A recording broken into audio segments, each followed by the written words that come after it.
just noticed the YouTube. Yeah, we are live now with Radio Free Transarctica. Looks like it didn't like my new thumbnail, but I'll change that later. I'm just gonna post this here in our Discord.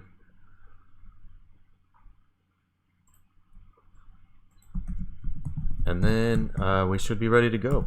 Thank you for joining me, Dave. All right, quite interested to speak about this. I think that anybody in the Discord will know that I've gone on about at length is Bigfoot. Yeah, it was definitely. I don't know. I feel like it's almost like a softcore fringe topic. You know what I mean? Like lots and lots of people are interested in Bigfoot, but sometimes people don't talk about it because I feel like they feel like it's a well trodden path, or there's like documentaries on it, and there's all kinds of stuff, which is. But I mean, I live in Hillsboro, Oregon, and so this is I'm at least nearby prime Bigfoot country.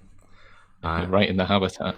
Yeah, and I was born in the Sierra Nevada mountains where there have been Bigfoot sightings, but I never saw anything Bigfoot related. I had some experience with strange things as a child, but they were not Bigfoot related.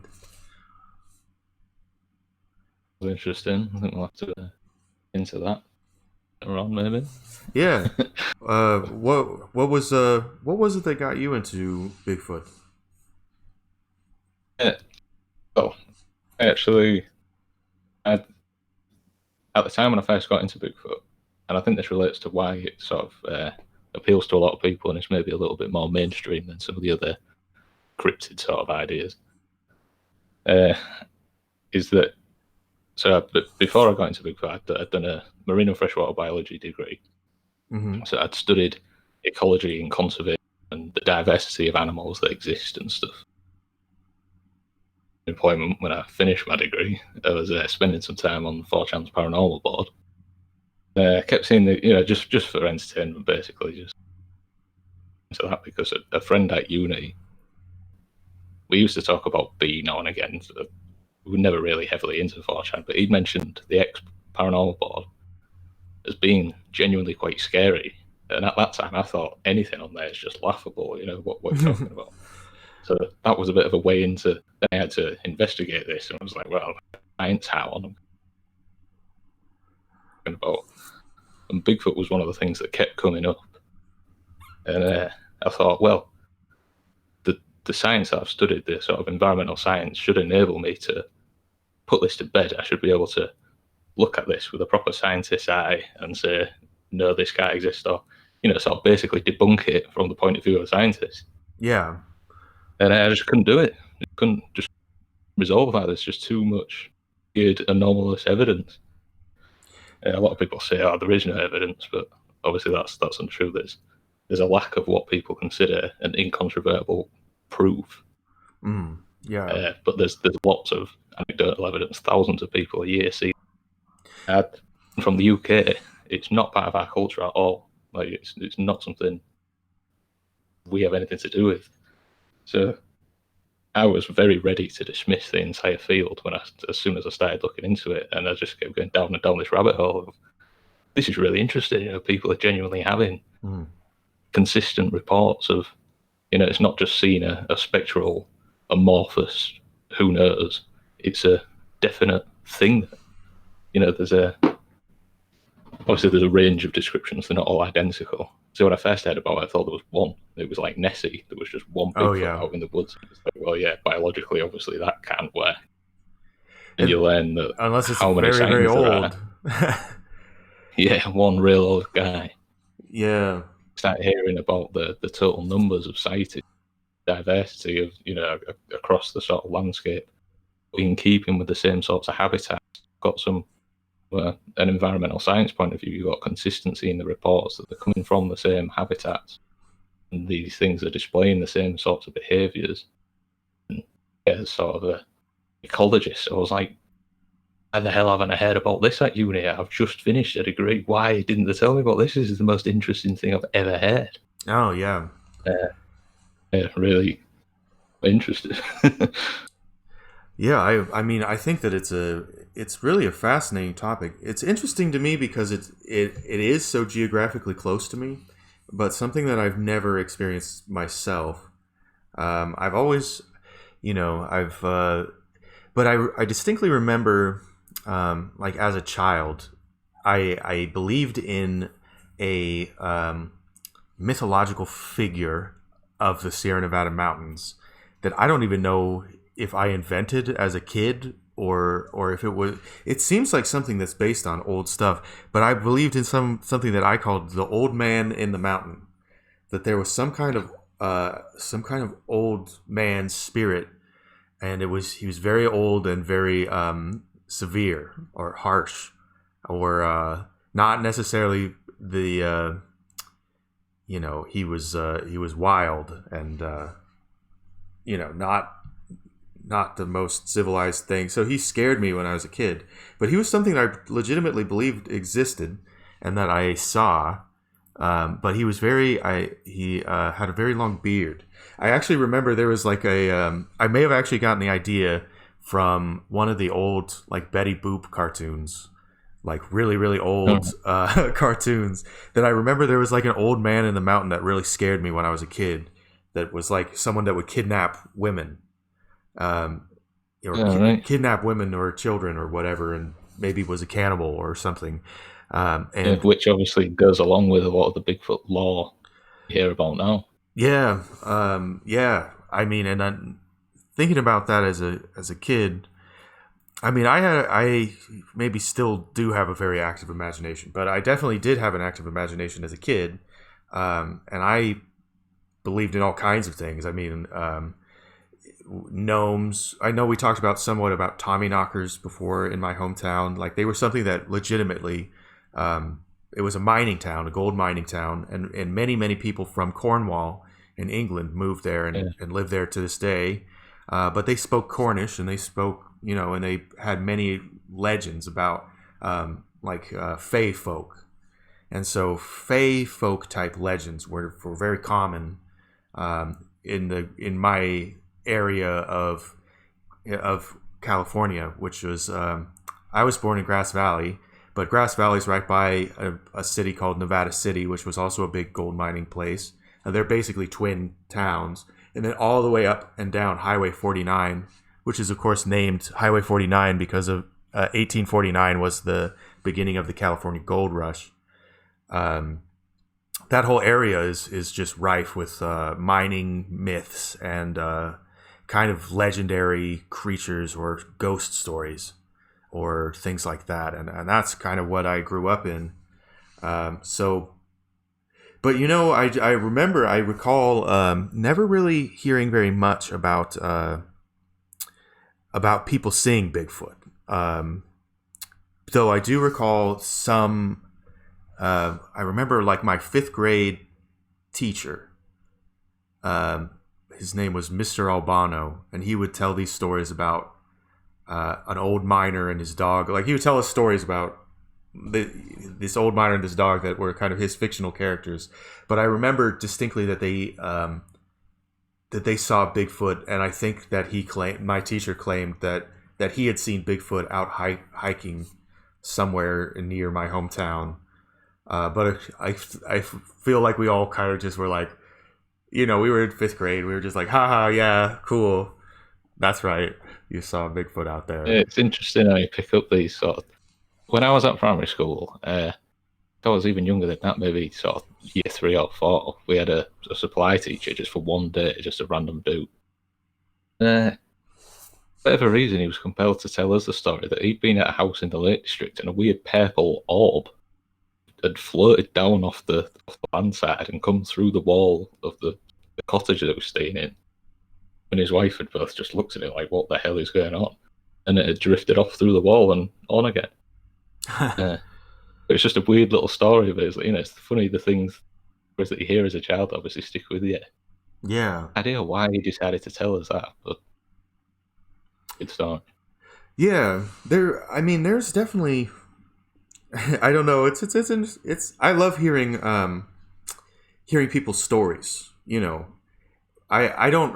A lot of the time, I don't really even care whether they're making them up or not, or whether they're embellishing something, or whether it's something that has to do with dreams or things like that.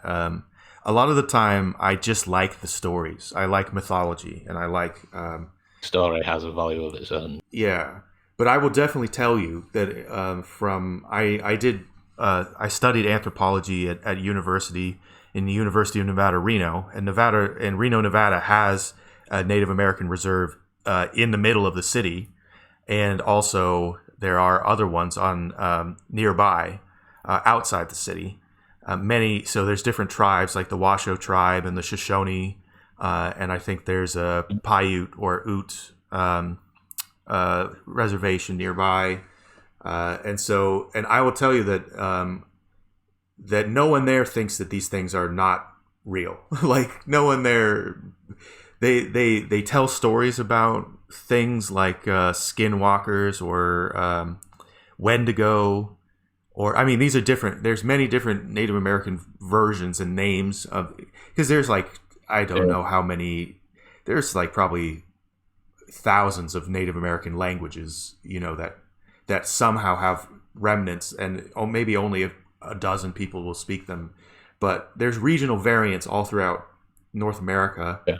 Uh, and no, I would say that none of the tribes people that I've ever talked to about their mythologies felt that their mythologies were made up in some way or were like not like that those creatures don't exist in some context, like that you could find them Yeah. if you were in the right place at the right time in the wilderness and you just passed into, like maybe there is some idea of like this walking through a portal or walking through not necessarily like a portal that's explicit, but walking through like into a grove of trees and suddenly everything's different and like you walked Yeah, into through some sort of transitional space.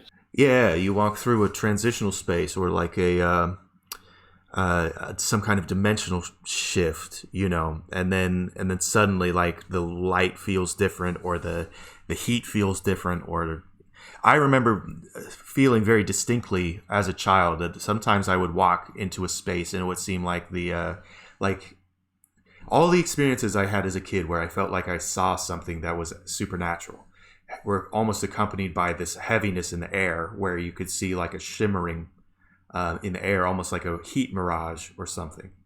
Um, Mm. and so they were accompanied by you would walk. I don't know. You just walk into an area and just feel like this area is different. The air is different here, or it's thick, or you feel somehow intoxicated. And there's lots of mine shafts that go around that area where I was a kid and where I would wander around in the woods. And sometimes there are noxious gases that build up in the bases of those mine shafts, and so you could say that there's hallucinations involved or something. And I would not feel like that was Yeah, you'll necessarily a have to miss. entertain that. I mean, definitely.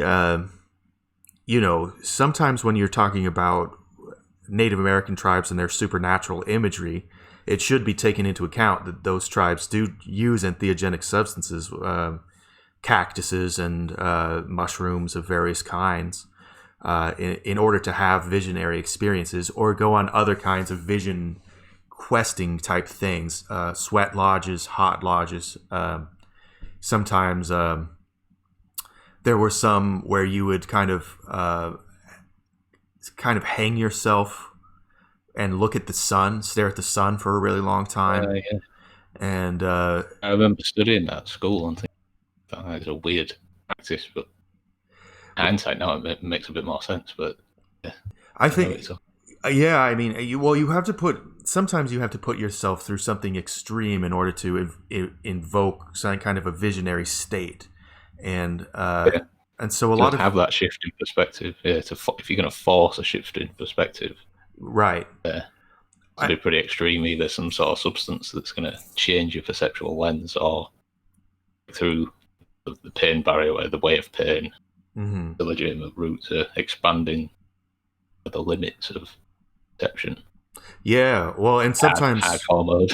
yeah, I mean, so some tribes practice things like suspension from hooks, or like that were extremely painful processes, Yeah. or it was there's some African tribes, for example, that would their coming of age ritual would involve basically forcible circumcision, and they wouldn't be Yeah. circumcised until they were being initiated as a warrior, being initiated as an adult, and then they had to go through circumcision. And apparently, the process was, they would use a sharp stone of some kind, and the process was very painful. So they, or there's Yeah. places in the Amazon where they make their young people wear mitts full of fire ants.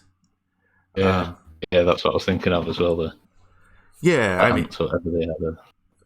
it's painful. They inflict painful experiences as a method of initiation, and also because it causes visions and alternate states of consciousness. And I think that that's so it's like if people as a culture are used to going into alternate states of consciousness, they may have much broader ideas about what reality is than Yeah. Yeah, very much so. Definitely agree with that. so. I mean, Yeah. if for example, if you talk to people in Hawaii, they talk about like menehune, which are little people, and also various other kind of folk creatures or mythological creatures that that I think in a lot of those indigenous cultures, it's not really like a question, that they whether they exist or not, or even if you see in Iceland, they had a vote, or they had a poll about how many people believed in elves, and it was still like 50 to 60% of Iceland, if I It's a recall. surprising number, isn't it? Nice, and the Hinderfolk, or whatever they're called, and people. Yeah, It's probably move the big stones if they're building roads and stuff. Don't they? They go and pay consideration to the elves and move the stones. Tell them that they're building a road. We're going to move the stones and then move them. Obviously, whether your belief system informs your behaviour. That if obviously they didn't believe, they wouldn't go and do that. But they do believe because they do the effort to go and consult the stones before they build a road to it. yeah. I mean, I've seen cases. I remember watching some kind of documentary about Iceland and their belief in elves, and they had there was one like large boulder that they were building just a straight road, and there was no trees or anything, and the road comes up on this boulder, and then they couldn't, for whatever reason, they couldn't get permission to blow it up or move it or anything, so the road just curves around it. And I remember just thinking that was like, that's serious commitment to mythological or There'll be a folk lot of beliefs. money in engineering to go around. So Yeah, it's worthwhile. sometimes sometimes in the United States, I feel like places engage in these folk beliefs almost to like sell stuff in gift shops, like to tourists. Yeah. There's some element of tourism that kind of goes along with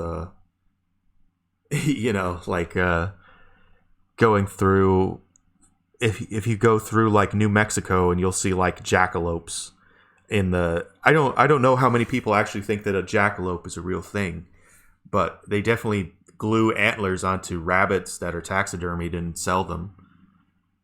Right. Yeah. I see what you mean. Like if ever in the Loch Ness area, you suddenly see a lot of little stuffed Nessies for sale and postcards, and definitely cash in on it.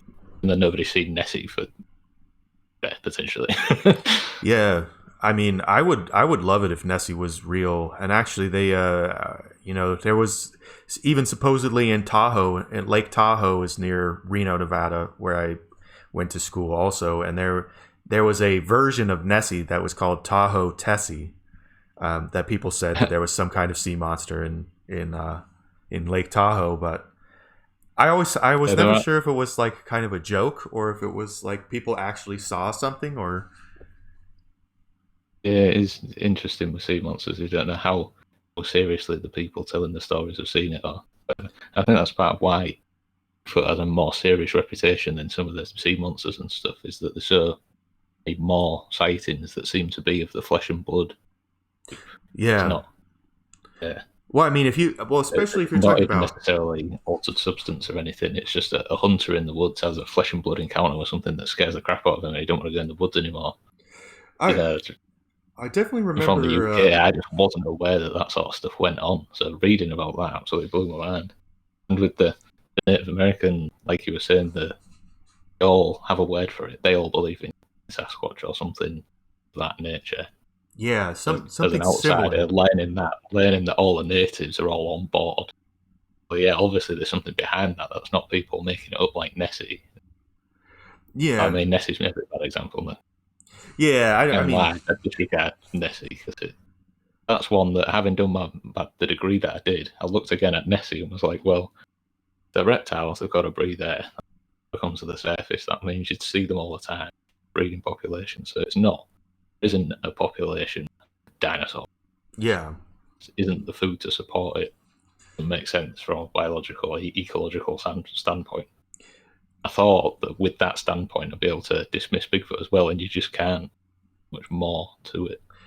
I sometimes I wonder a little bit about, for example, people could see, for example, if there was some dimensional aspect to something like Nessie, where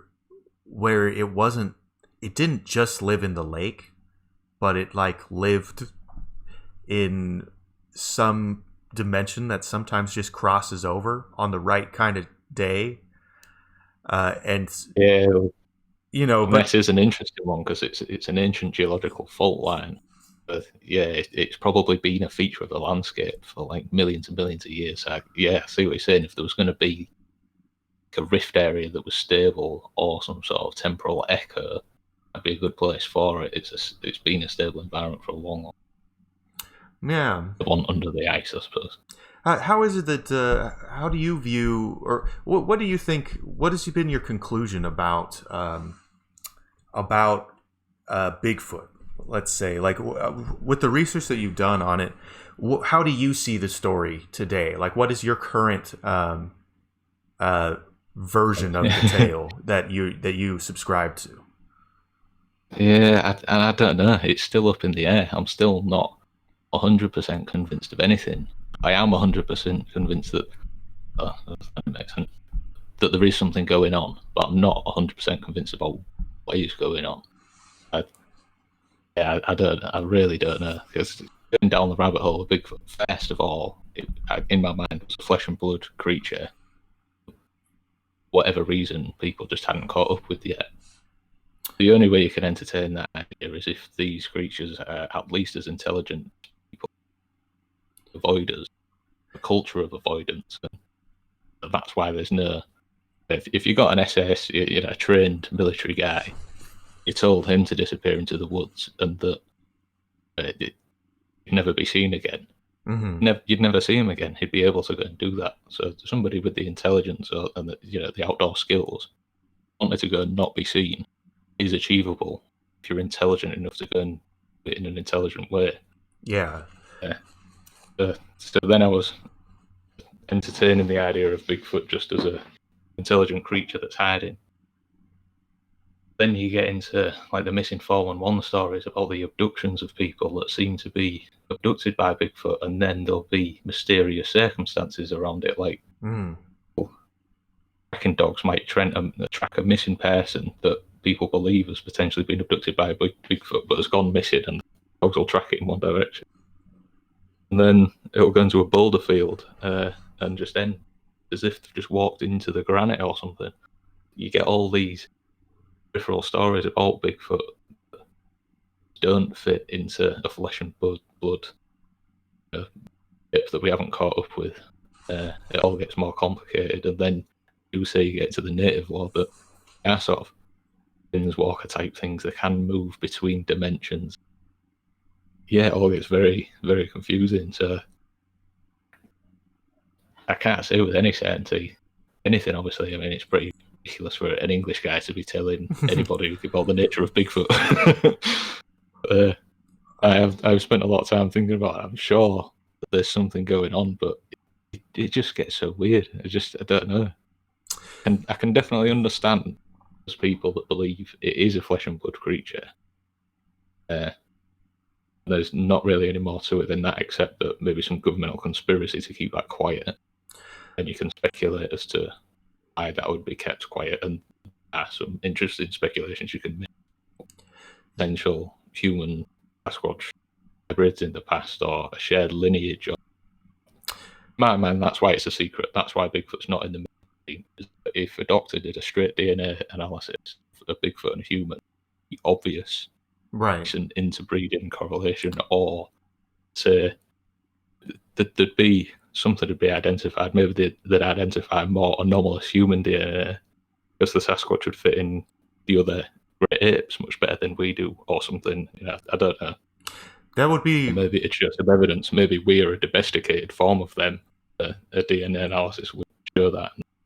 People would be uncomfortable with that idea. There's definitely, I mean, that's one of the interesting questions about Bigfoot is where you could put it taxonomically in terms of, in terms of other species. But I think that, to me, there's almost certainly they must be very intelligent, first of all. I mean, they're a large ape species that is successful at evading humans fairly well. They may maintain small populations, but it's like, wolves are also very good at not being found if they don't want to be, but they still get found. Like you can go out there and you can track wolf packs, and that's one of people's arguments about why they don't believe in Bigfoot. But I think that, like you're saying, if they were as smart as a human being, for example, the people who would be in like the SAS or the Army Green Berets, Army Special Operations Forces, Marine Force Recon or something, they would be so adept at surviving in the wilderness and not being found if they didn't want to be. But I almost feel like, and our friend Pitch would agree with me or would like to talk about it on this sense. Some of that Alan Walton Inner Earth stuff seems to be of interest to me in this subject, because I feel like if they're so successful at hiding, I don't know. I feel like they couldn't just be surface dwelling large apes. They must be cavern dwelling, or they must be some kind of interdimensional. I mean, there's some people's ideas that there's certain places where there's some kind of thinness with somewhere else, and you could walk between. If there's it's an interesting idea, isn't it? Yeah, I don't know if it's a modern idea or not, but it's definitely an interesting. Well, it's an idea that's common in human history. I think that I call it walking around the corner, because it's like the idea of a fourth spatial dimension would be that there's a dimension spatially that exists at 90-degree angles to all other third dimensional angles. So that's impossible for us to imagine with a three-dimensional setup, but that's essentially what a fourth spatial dimension would be, is that you could turn at a 90-degree angle and suddenly there would be another space. And so there's sometimes that I wonder about entities that could be three-dimensional entities, but they share a different three dimensions than we do. And so they could overlap with us only on two of our dimensions and appear to walk through walls or appear to walk through matter. Or if they were a four-dimensional being, they could seem to blink in and out of existence as they pass through that fourth spatial dimension. They could blink out of existence from certain points of view here, and then seem to reappear somewhere else. And to my mind, when I'm thinking about Bigfoot, even though those are pretty extreme, both subterranean, like imagining that there's a large subterranean civilization, or at least a large subterranean population. First of all, there's Native American mythological precedent to that idea. For example, the Hopi near the Grand Canyon. They live in western New Mexico and eastern Arizona, and then they live in the Grand Canyon area. They're completely surrounded by the Navajo, but the Hopi tribe, their story of the Great Flood was that they descended into the Grand Canyon led by people they called ant people. And it's not clear whether they called them ant people because they were, small like ants, or because they looked like ants and they were the size of people, or because they were just people and they lived underground like ants and they built caverns like ants. Created with a hive mind. Yeah, or it's hard to tell in what sense they mean ant people, but they say that these people led them underground when the earth was flooding, and they taught them how to grow food in caverns. They taught them how to grow mushrooms and legumes in caverns. And so in a lot of the senses, when indigenous people speak, I don't like to dismiss what they say out of hand. I would rather engage with it as if it is true, or in some context they're telling an oral history that has some grain of truth to it. I would rather do that out of respect for them and their culture. So to me, I think that like if that was literally true, and you just take what they're saying at face value, then there is a pre-human or parallel to human, somehow as smart or smarter than humans that lives, and it could look like Bigfoot, but they could have called them ant people because they lived in caverns. They could have called them that because they built or burrowed in caverns.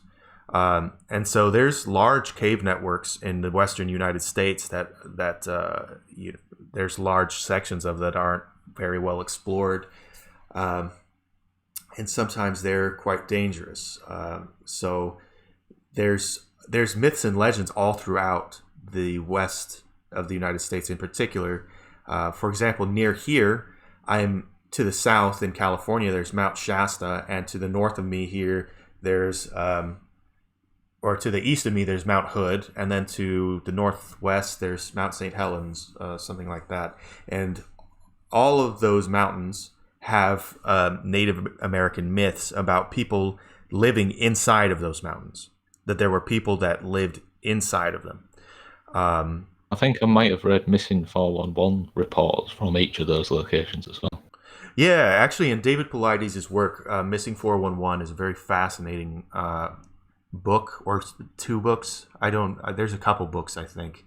There's a whole series now. There's maybe 5 or 6. Oh, okay. I had seen 2 of them at least, and it's some of them is very scary but fascinating. Basically, for people that don't know, Missing 411 was David Paulides, who has done a fair amount of Bigfoot research, but I believe he was some kind of small town sheriff or law enforcement working for a sheriff's office at some point, and he was coordinating with National Park Services on missing persons reports, and he found all of these there were many unsolved cases or just interesting cases that were solved.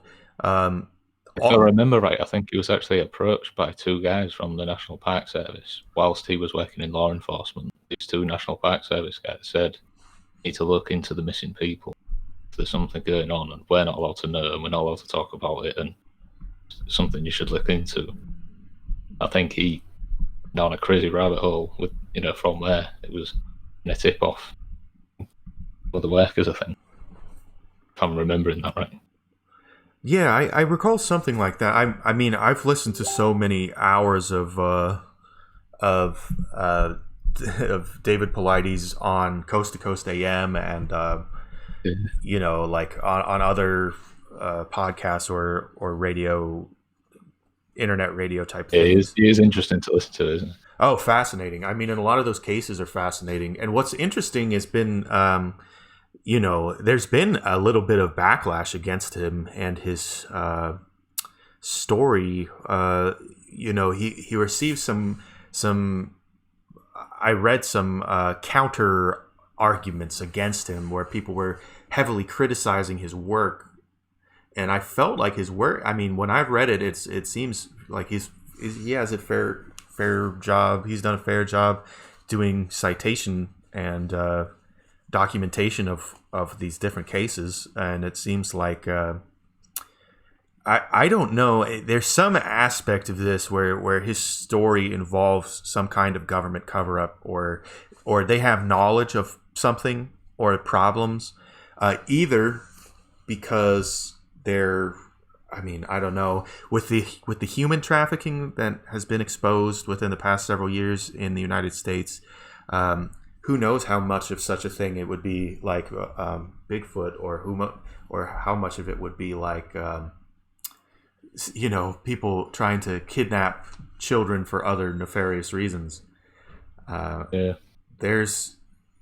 But so many of those cases that he documented were especially of children, especially in regions around large subterranean caverns, involved some pretty incredible changes in altitude and changes in location for very young children, even that it's like a young child is not going to just wander through the wilderness for like 6 or 7 miles uphill, crossing like rivers and stuff. It's just not normal. Over a short span of time, and then I've be found with no shoes and have no damage to the feet. So many weird factors in these stories. Yeah, there certainly are. And there's some of them, so much of it does indicate to me, like, some people think that it has something to do with human trafficking networks or pedophile networks or something, but so much of it just screams non-human to me.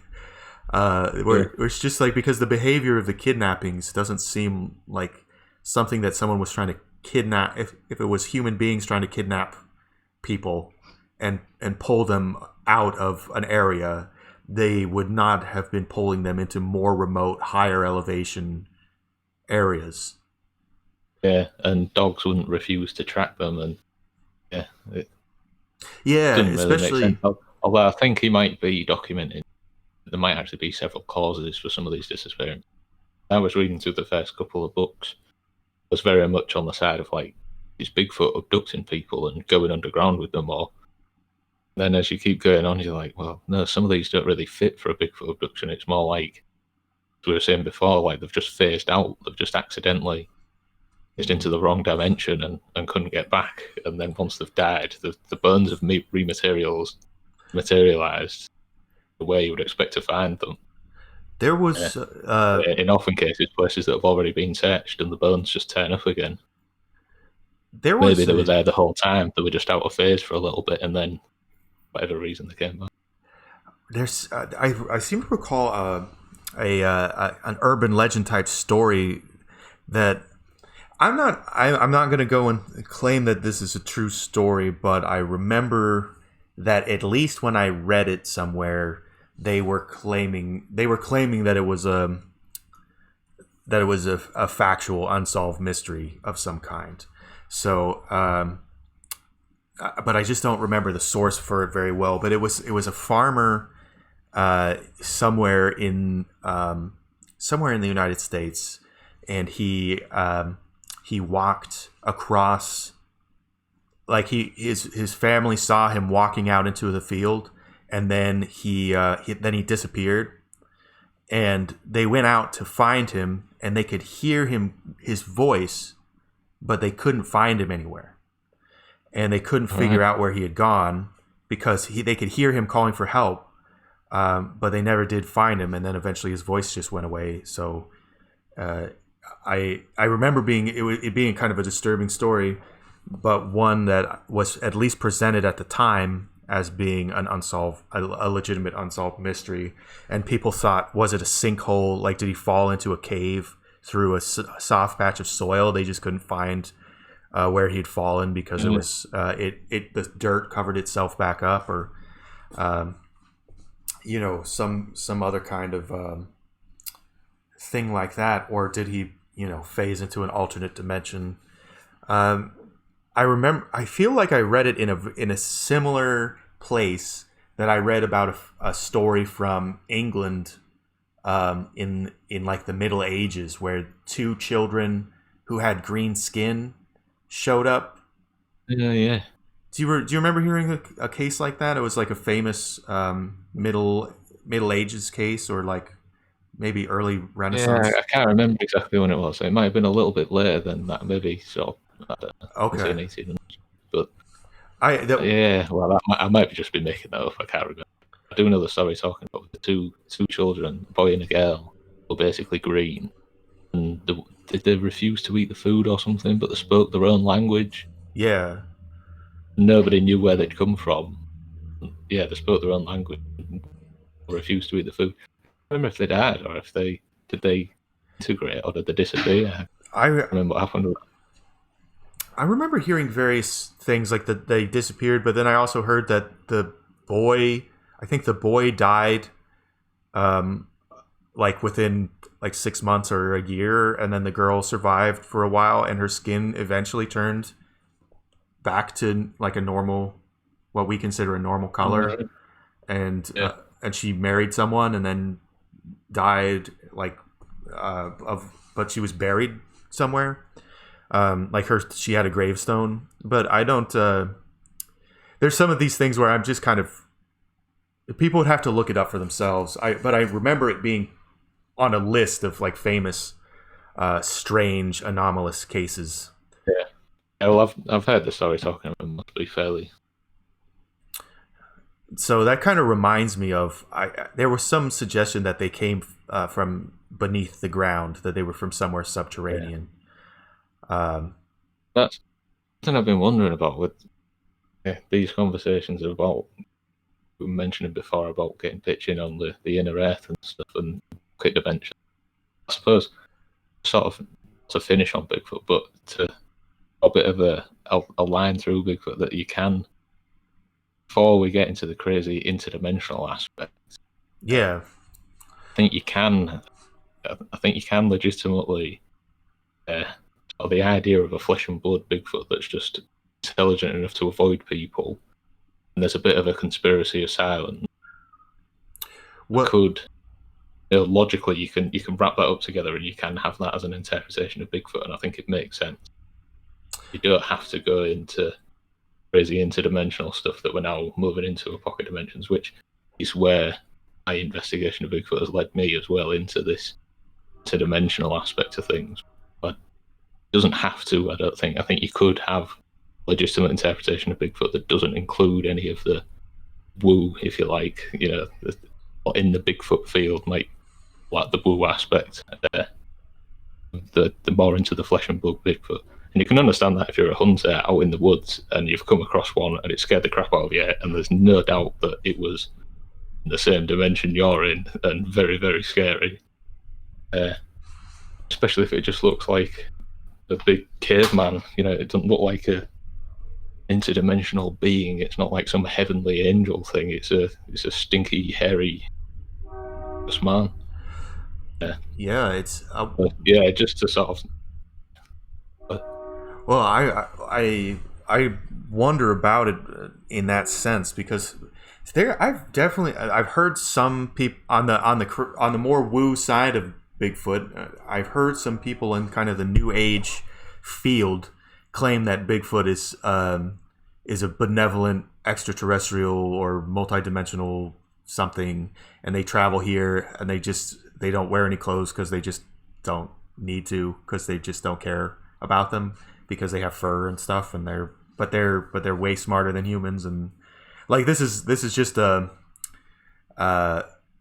sometimes in the American Southwest or in the Northwest, you meet some old time hippies that have some very interesting takes on aliens and on Bigfoot or extraterrestrials, and they say like that Bigfoot is like our elder brother race, like they've evolved way beyond us, and they don't need, like, they can time travel, or they can step through alternate dimensions, like that's pretty much the most extreme interpretation of Bigfoot that I've heard, and I would say that the least extreme interpretation, well, obviously, the most skeptical interpretation is that it's just a hoax or hysteria of some kind, but the most Bigfoot positive, like kind of normal explanation is that somehow they're a species of ape that just has very small populations and they remain hidden just by the fact that there's just not very many of them. And if they're largely nocturnal, I mean, most of the reports are of them being nocturnal. So if you've got something that's intelligent as a man, operates other people, it's intelligent as a person, operates during the night and avoids people, it's very much largely unseen. And then there's the other continent versions. Like for example, in Alan Walton's Inner Earth, many of the stories that are in that book are from the western United States. I would say west of the Rockies in the United States, or from the American. There's large cave complexes, for example, in Tennessee, but but then there's also a whole other class of stories that are from the Himalayas, and both about subterranean caverns. Also, people talking about subterranean cities like Shangri-La or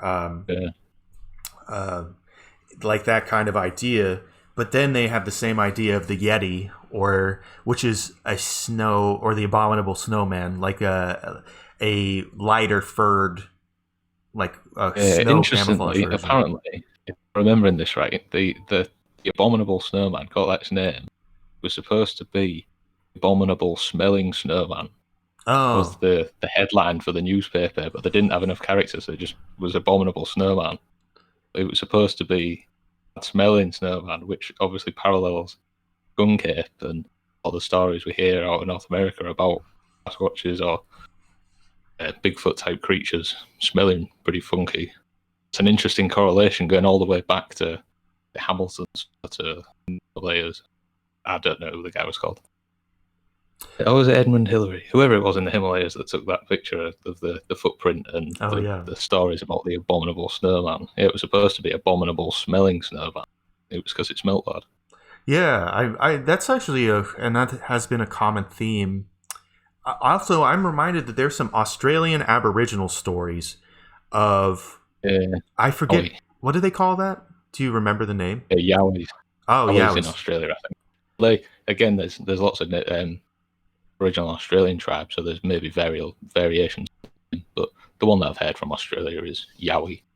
Yeah, and there's some other mythological type creatures that have been recorded by Australian Aborigines. For example, subterranean dwelling or cliff dwelling, rock dwelling people that they call, like, that some Australians have called like hobbit type people that are dark skinned. But of course, there were like there's actual what do they call them, Denisovans that are from Indonesia that are that were legitimately like human relative, human cousin people that were like 4 feet tall, like true pygmy Neanderthal type creatures. And so Homo floresiensis, is it? Flores Island of Indonesia. Oh yeah, found the fossils of.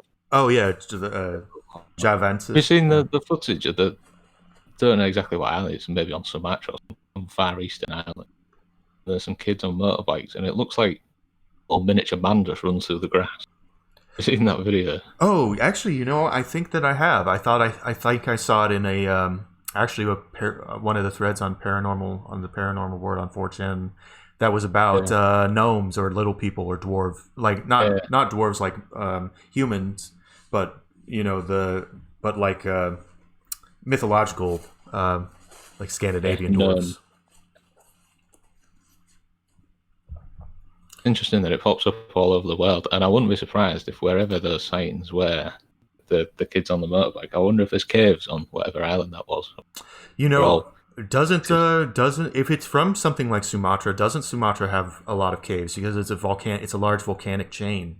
So Sumatra has large volcanic cave systems, I believe.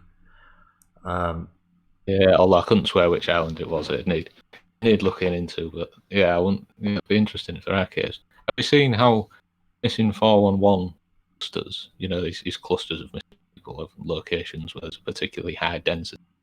If Yeah, you overlay these missing people clusters with the systems of America, there's a strong correlation that missing native caves yeah. linked to the caves and the missing people.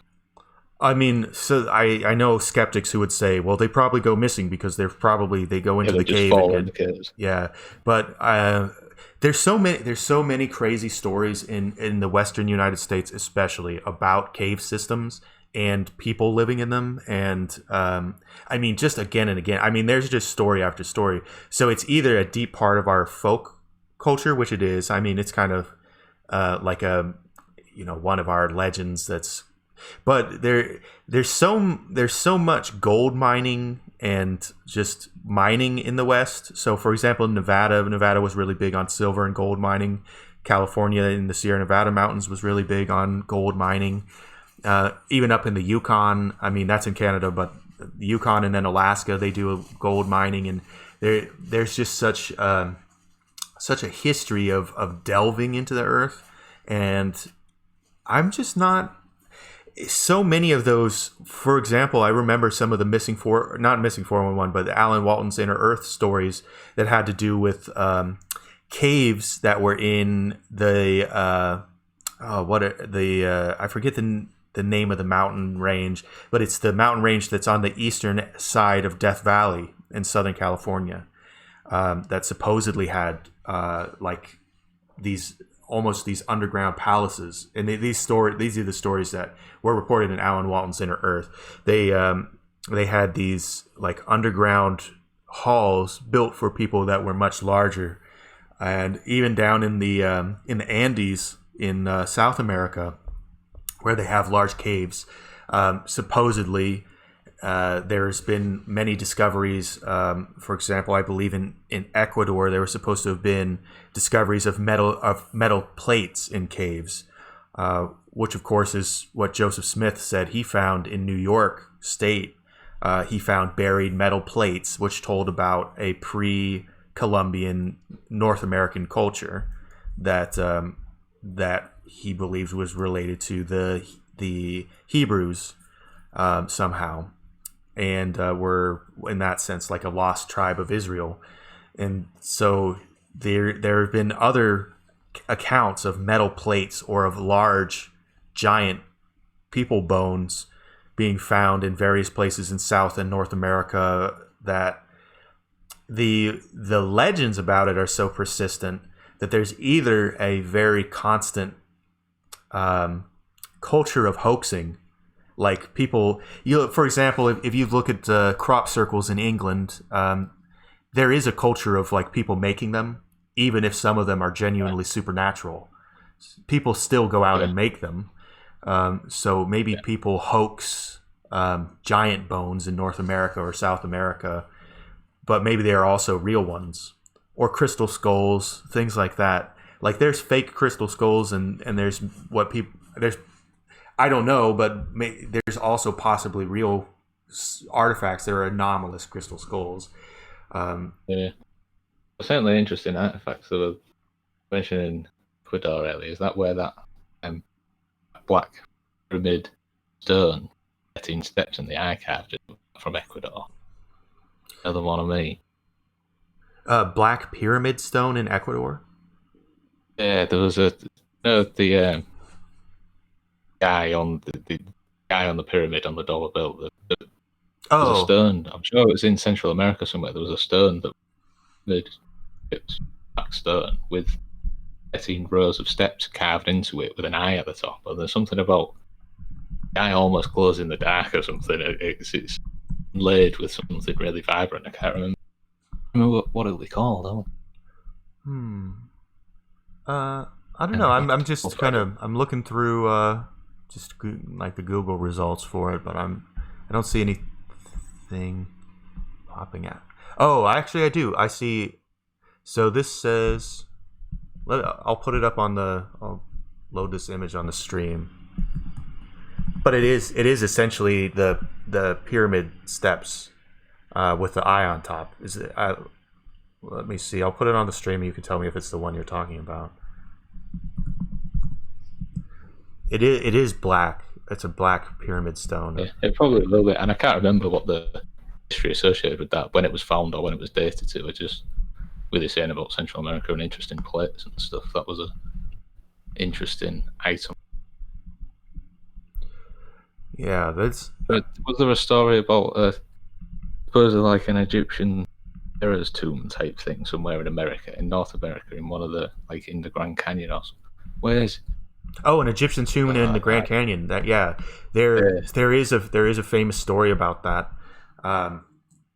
That there's an Egyptian tomb concealed in the Grand Canyon somewhere. It was claimed, and it was reported in the newspapers. But this was back in, I feel like it was like the 1920s or something, where it was supposed to have been discovered. But then it was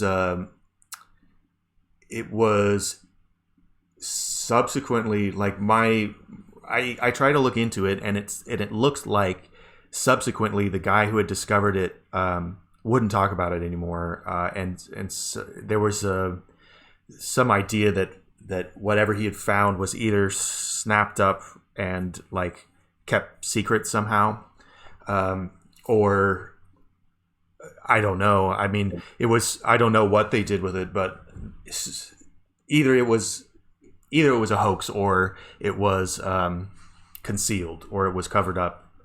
Of course, most people's inclination would probably be that it was concealed, or I mean, most people's inclination would be that it was a hoax, not that it was concealed. But what's funny is that a lot of the, so that I was baptized in the Church of Jesus Christ of Latter-day Saints, and in Joseph Smith's writings, he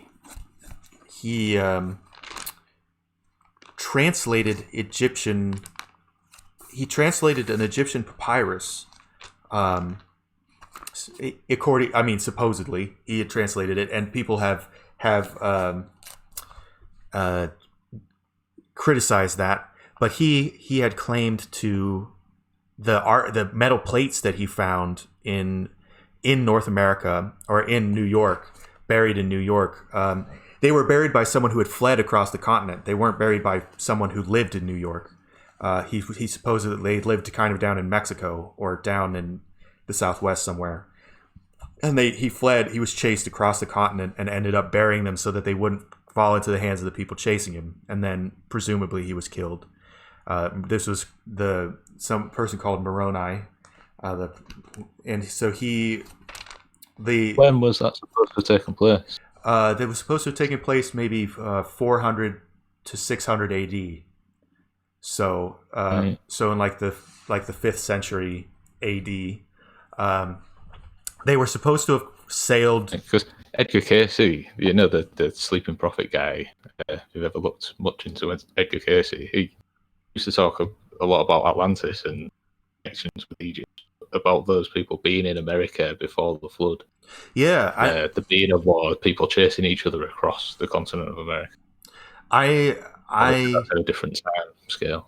Well, I actually think so. That's one of my things about the Book of Mormon Book of Mormon has a particular time scale that scholars in the church have tried to line it up with various biblical events. But my point of view actually about the Bible is that biblical time is compressed. So if you look at in the Bible, a lot of people are like, oh, this takes place over a period of about 6,000 years. But I think that the Great Flood took place about 12,000 years ago. And I think that we have compressed time in the Bible for astrological reasons. We've decided to kind of compress the dating, because it's not meant to be like a literal history of these are the dates when these things happened. So I think that the story has been compressed. So the end of the last ice age was about 12,000 years ago, and there was a North American ice cap. The North American ice cap was over where I am right now in Oregon, and over much of the North American continent, and was directly over my head here. It was about 2 miles thick, or it's unbelievable, isn't it? The amount of ice was on the North American continent at that time for being a mile, 2 miles thick. That's right. Yeah, it's especially so. That's like 3 or 4 kilometers thick.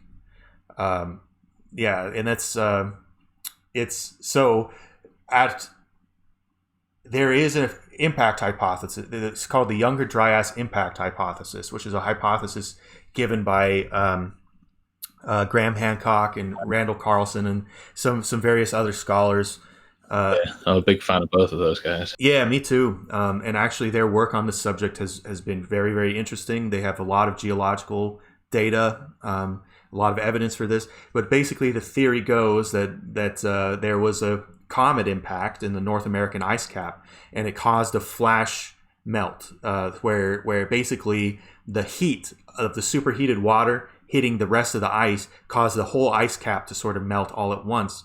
And within 72 hours, or about 3 days, the sea level would have rose around the world. People think it's between 75 and some people's estimates are as high as 200 feet in a period of 3 days. But it was somewhere at least 75 feet. And humans tend to live on coastlines. We tend to live at low elevations. And even today, yeah, we tend to live on coastlines. And so rivers, low-lying rivers, it just makes sense for transportation of goods and people, doesn't it? With yeah, absolutely. roads, everything was sailing back in the day when everywhere was sailed to. Yeah. Everywhere's on the coast or on a river. And so, for example, there's that interesting Rishat structure in the west, in Mauritania, in the Sahara. Yeah, the Eye of the Sahara, and it's that plain and that desert now actually looks like it has had a large amount of flooding, and that particular structure about 12,000 years ago could have been beneath the water. And it could have been flooded by that particular change in sudden change in sea level. So it's complex, isn't it? Yeah, it's the sea level change, but there's also the land rise and fall. Obviously, all the land that had 2 or 3 kilometers of ice on it, like doesn't have the ice on it, all rebounds as that springs up. Right. For not being compressed by all the ice, land all rises, and land elsewhere will sink as well. So you could have an area where the sea level's coming up, but also the land is sinking. It's going under at double speed. Right. Or other areas where the land's actually coming up as well. So the sea level is coming up, but the land is also coming up. Which might be why, if I understand right, that Eye of the Sahara is quite a long way above sea level now. At that time, Atlantis was full swing. It would have been well above the sea level.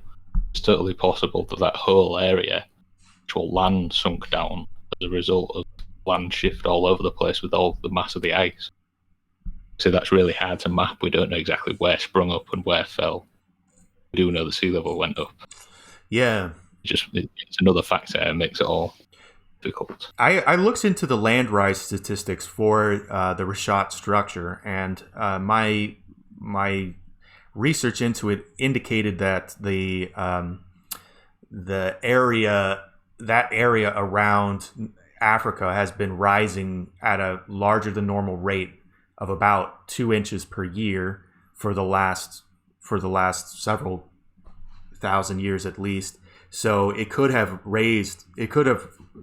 been beneath the water at the time of that ice age, and now be above the water. It's hard to say, but so it's plausible, and it's an interesting geological formation. Some interesting geology has gone on just to form that structure. So yeah, not beyond the realms of reason. Something interesting has gone on there.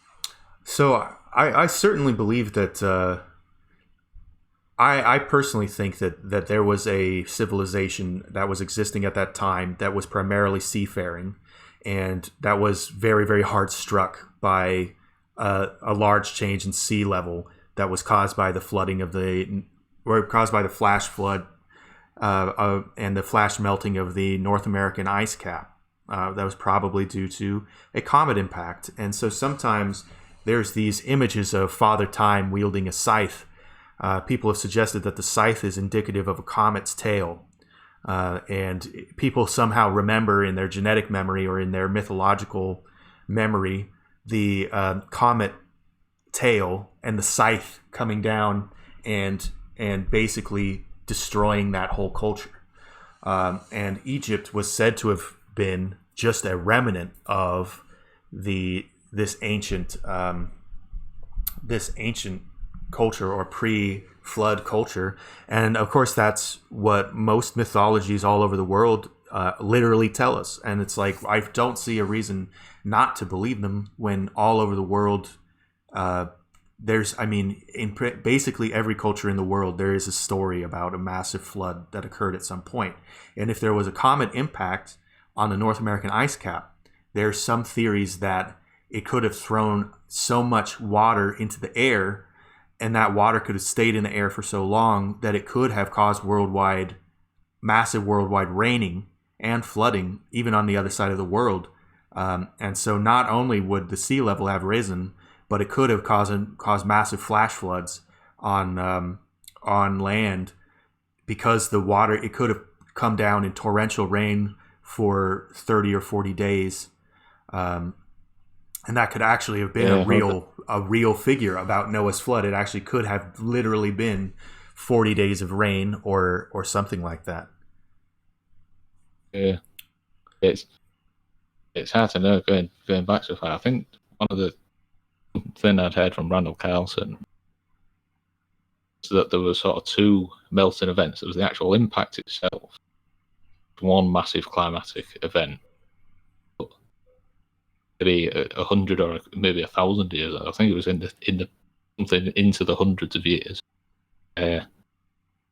Something about so when this initial impact strikes the North American ice field and throws a lot of that ice into the air, which gets spread around the rains and stuff, also formed absolutely massive lake glacier on the ice mass, which continued to melt for hundreds and hundreds of years until it broke the ice dam, and a lake the size of North America all end out at once, pretty much.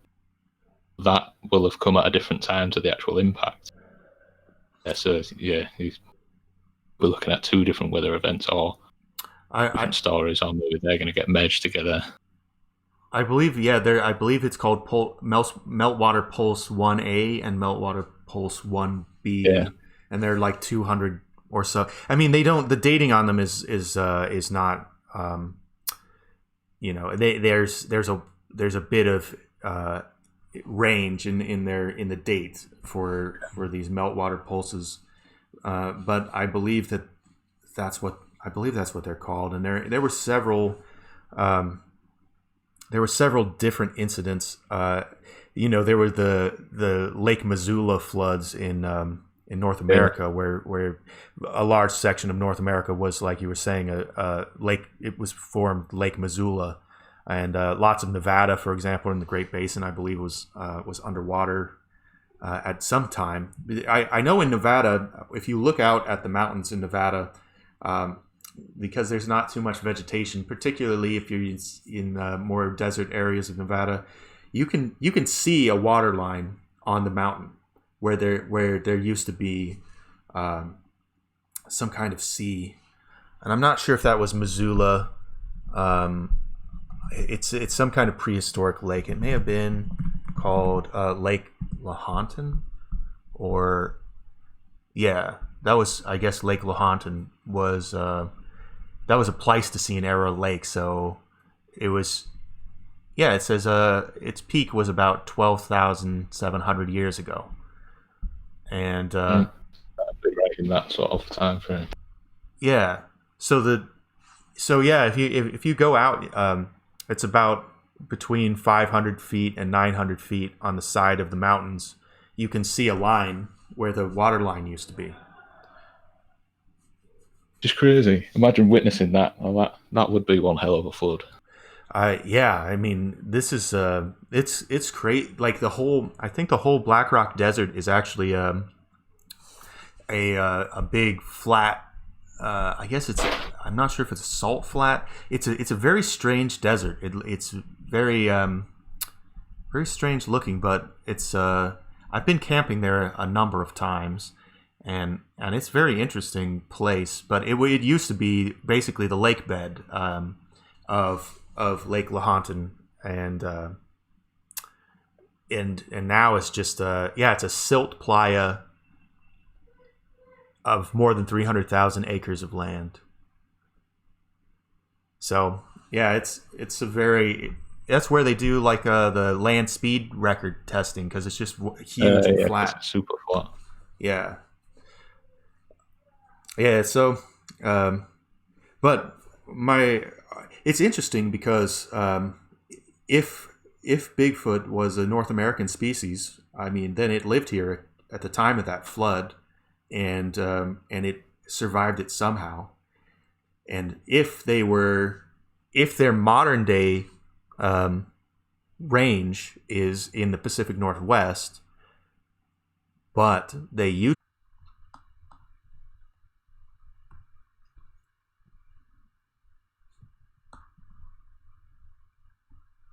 All right. Sorry, the stream dropped out there. Let me see about putting up this again. We'll see if it.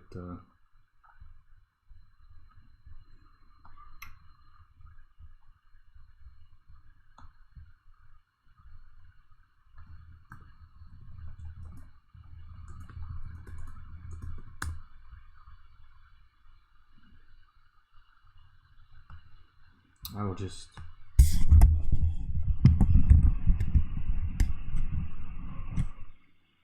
wait for Dave.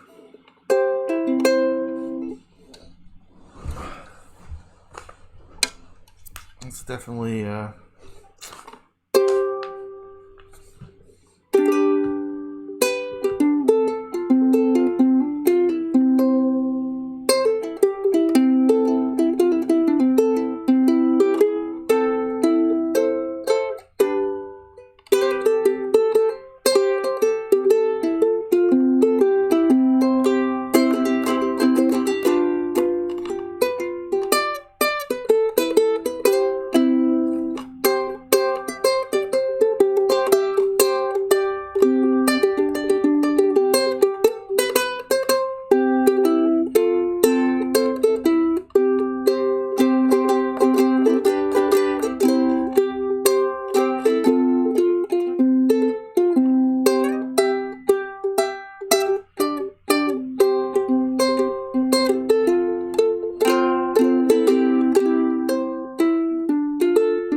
just check and see how Dave is doing. Sorry for the interruption there. It was I don't know what happened.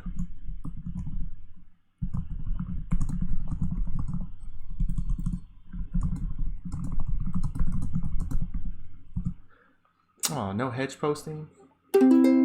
I love hedgehogs, man.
I heard something coming through Dave's end, but I think it was just in the background.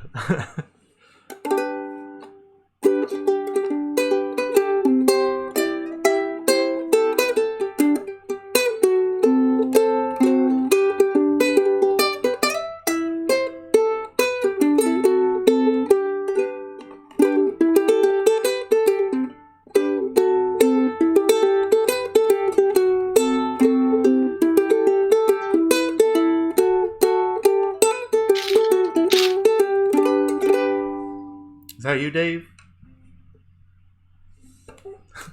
Heard some crunching. I guess it is not.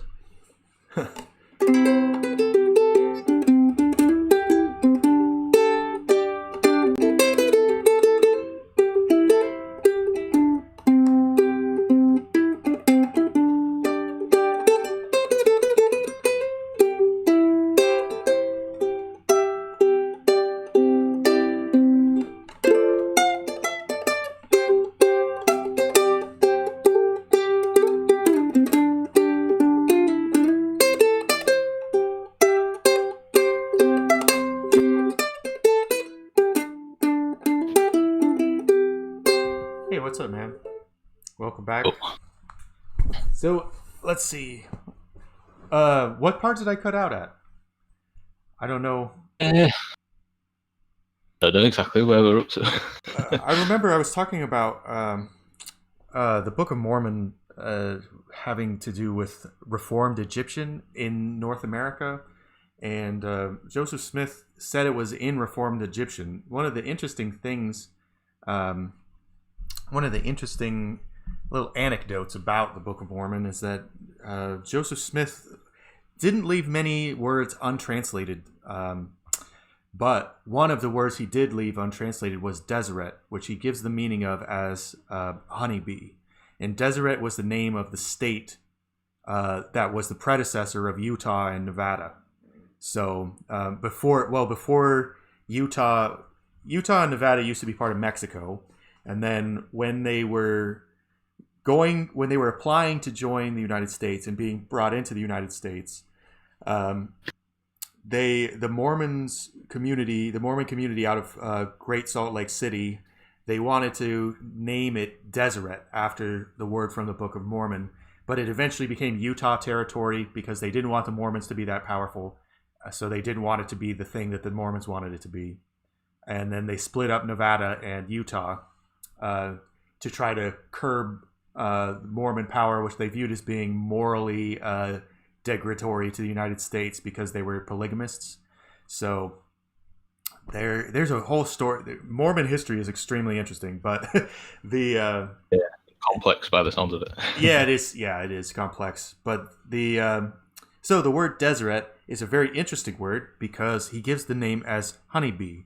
And if you look at the old crown that the pharaoh would wear, there's an upper crown and a lower crown. There's a crown of Upper Egypt and a crown of Lower Egypt. And I believe that the crown of one of them is a serpent and one of them is a honeybee. And so the one crown has a proboscis of a honeybee on the head. And the name of that crown, the red crown, is Deshret. So the Egyptian name is Deshret for this honeybee crown, which is something that I just find fascinating because I just dropped out a minute. Oh, so the name there is a crown of a pharaoh of the pharaohs in Egypt. They had two crowns that were combined, Deseret, that Joseph Smith translates from Reformed Egyptian as meaning honeybee. Of course, the name Deshret of that Egyptian crown was not translated in the lifetime of Joseph Smith. They hadn't discovered that word in ancient Egyptian yet. It was uncovered in the 20th century, in the early 20th century, sometime in like the 1910s, 1920s, and that big Egyptological boom that happened at that time. So there was really no way for Joseph Smith to have predicted that Deseret would mean honeybee, when there was a crown in Egypt named Deshret that they didn't discover, that it was the honeybee crown called Deshret. They didn't discover that until like 100 years after Joseph Smith died, or maybe half a century at least afterward. So I always thought that was an interesting little coincidence that brings these. There's a lot of connections between Egypt and North America in terms of, like, for example, they found coca leaves or residue of cocaine in mummy wrappings in Egypt, and that's something that they never thought existed in the old world. They found like corn kernels, actual maize kernels, that's indigenous to North America, and that stuff we have no way of knowing how it got into these Egyptian mummy wrappings, unless it just makes sense that there was earlier contact. Ancient history is forgotten. I think it does make sense, and in some ways, I think that this is tied into the Bigfoot story because the amount of kind of mystery in America, in the Americas, often has to do with these tales of giants and of an ancient civilization that has something to do with subterranean dwelling people. So that's I'm not sure whether the Bigfoot phenomenon if it was an interdimensional thing, it would make sense, but subterranean makes a lot of sense to me also. Yeah. Well, here's a crazy idea for you then. If we're gonna wild. Okay. Yeah. About point of reference. So explain this. So point of reference. If this is just too mad an idea for me to, I don't know what I'm on about. Basically, whether you could go underground, if time is, or if everything's relative, or whether you could isolate yourself in such a way that you become detached from consensus reality, become associated with some stones underground, so you go underground and it's an unchanging environment. If time is a rate of change and you go into an incredibly stable place like a cave, there's been basically no change. It's kind of, I don't know, you could maybe think it's in a different kind of time. Time's passing at a different rate in there. Or, well, isn't that like the story of that's like the story of Rip Van Winkle? Rip Van Winkle, I guess he was a Dutch American settler, supposedly. I mean, it's like I'm not sure if that's the origin of it or if it's a Dutch legend, but I remember in the legend he goes up into the mountains. There's something about bowling. He's playing like 9 pins or something, but he ends up falling asleep, and he falls asleep for like 90 or 100 years. But maybe it's kind of like that kind of legend where it's you could go into a cave and then time passes differently, and you walk out and it's like 100 years later. Or not even that time passes differently. That like you lose your point of reference in time, out in a different place. Yeah. Well, there's going into a cave, and because the cave's been absolutely unchanged for 1,000 years, and become associated with 1,000 years ago, that's in keeping with the cave. Then when you become acclimatized to that and you go outside, still 1,000 years ago, because that's what you're sort of tuned to now, kind of thing. Yeah, there's interesting. I mean, to me, I think that time is I think of time almost like another spatial dimension that we happen to have a velocity through. So time is like a spatial dimension of its own that we have a certain vector moving through. And so we move through time at a certain pace because we're we happen to be in an expanding region of space that expands at a certain speed. But other regions of space could have different expansion velocities, or different expansion or velocity. Their direction of expansion could be different enough that they could appear to be going backward in time compared to us. It's just one of those theoretical physics ideas that I just think is kind of interesting. The idea that, like, when in Einstein's theory of relativity, the fabric of space and time are not actually separate things, and so when gravity is heavily grouped in one area, there's a distortion in the field of space-time that causes other things to roll into it. So that could mean that gravity itself affects time, the speed of time. So it could somehow. be the grounding basis, so the background tick that things moving in the right direction. I wonder if you can sort of jump within that. I wonder about that too, and I also wonder about, for example, if you went below ground, I guess, what is it that gravity increases as you get closer to the center of the Earth because you're reaching closer to the center of mass. So, like, if you go to I've had this debate with people. I'm not really sure. I think in the center of the Earth, no gravity, because it's pulling you out in all directions evenly. So if you got to the very center, you'd just sort of hover. I guess that could be if You'd you got feel to the no very gravity, but you'd still be subject to the entire gravity of the planet. So it kind of blags my head. I don't know. Well, I know that I remember something that we did in physics class where we did a calculation based on the acceleration of gravity that to show that gravity at a very high altitude was somewhat less, but not extreme. It wasn't a very big number. So it's like, you could say that at sea level, gravity is 9.8 meters per second or whatever it is. But at the top of Mount Everest, it's 9.79 meters per second or something. I don't remember what the degree of the change was, but I remember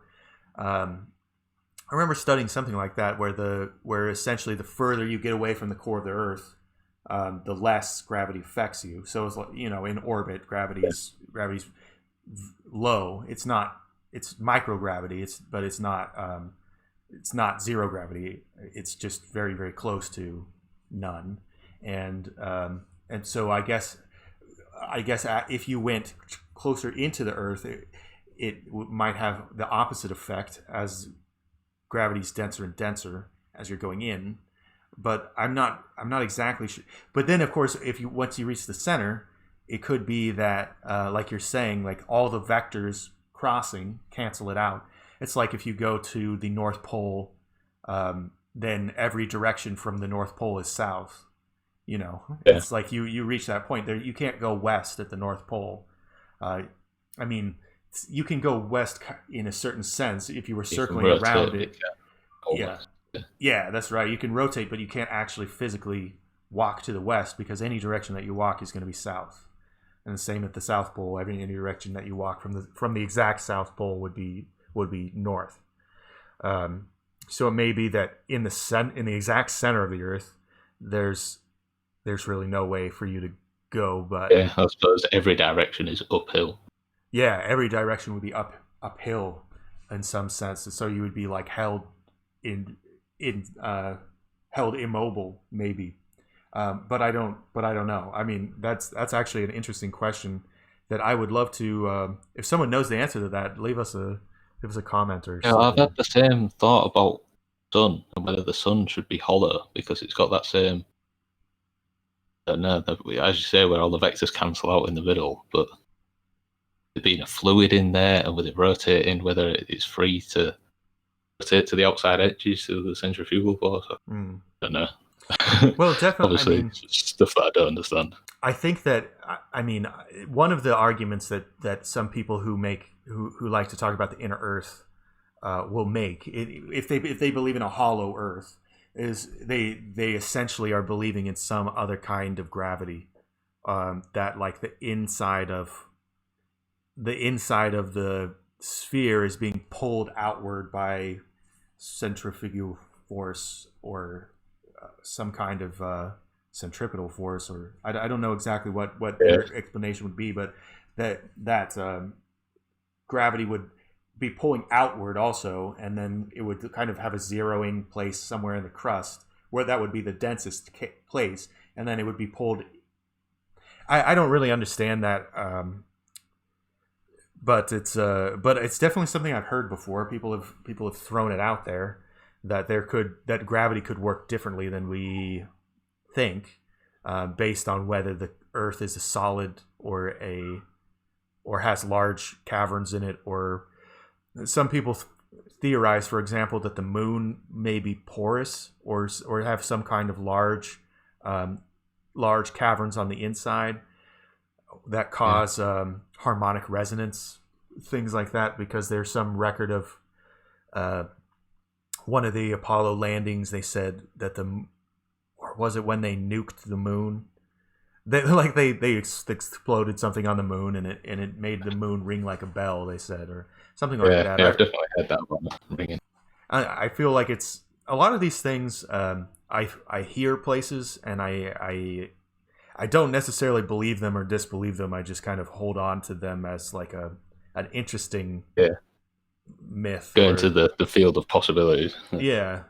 Maybe shelf. Well, for a lot of these things, I mean, like Bigfoot's one of those things that I don't have a hard time believing it, but at the same time, I'm not married to the idea where it has to be real, or it has to be true in some. Well, it's my thinking about truth is that if you can imagine something, it's true in some sense. It's true in a mind reality or a dream reality. It's true in terms of consciousness somehow. But whether it actually manifests as a physical truth in our dimension here and now, that would be a big question mark for me. I don't know that it does, but if a large number of people are having certain kinds of experiences with, you could say fairies or UFOs or extraterrestrials or Bigfoot, or where these stories or mythologies echo each other a lot over time and over different cultures, and especially like we were talking about Menehune and like small people in Australia and small people in Indonesia, and just like there's various little people legends that could be tied up with fae folk or things like that it appears so frequently all over the world that it at least exists as an archetype within the human there's mind something complex. to it. Yeah, there's something to it, at least, that humans all over the place would invent the same story. It's like if you go all over the world, everywhere, pretty much every culture on the world has some version of a sun god myth, because everyone on the earth has a sensible relationship to the sun, where they perceive this bright object that clearly has a different path to everything else, that's clearly basically the most powerful thing that anyone looks at on a daily basis, is this extremely bright object that has a kind of an anomalous pathway. So it's like you could say that all myths of a sun god are made up, but they do have some kernel of truth in the way. They're all based on the same sun.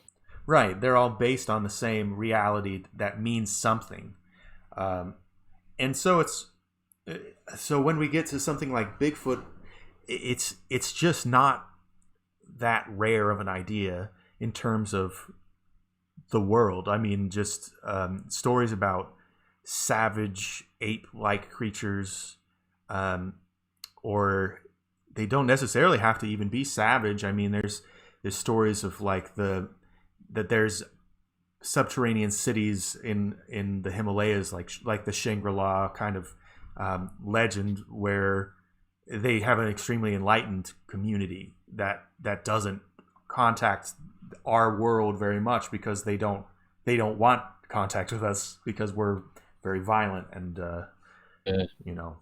dangerous. So, but I what? heard that as well with the I've not heard personally too much about sort of underground Bigfoot society type stuff, but you do hear about people get taken away with the fairies type thing, the fair folk. I heard a few of those stories. Yeah, people have gone to whatever this parallel dimension is, or wherever it is that these creatures live, and they do seem to be relatively sophisticated and civilized. It does Yeah, seem to be from the sort of stories that I've heard that have maybe had more British folklore, maybe. Yeah, the little people seem to be sophisticated folk. yeah, they're at least somewhat. I mean, they. I don't know how you would describe like if they have technology in the same way that we do, but they definitely have some kind of magic or something in basically all Yeah, the stories that they're able to do things that we don't understand. Um, and and there's also the story. I mean, various stories of like Scythie, various like the Seelie and the Unseelie courts of Scythie of Fey folk that are there's some that are somewhat friendly to humans, and some that are dangerous, like that are not people that you want to meet. So there's some there's some variation in that being in like in a lot of Bigfoot myths. Um, people like hunters will become extremely uneasy or feel like they're being followed or feel like they're being watched. Feel but like yeah, definitely. That fall silent is common.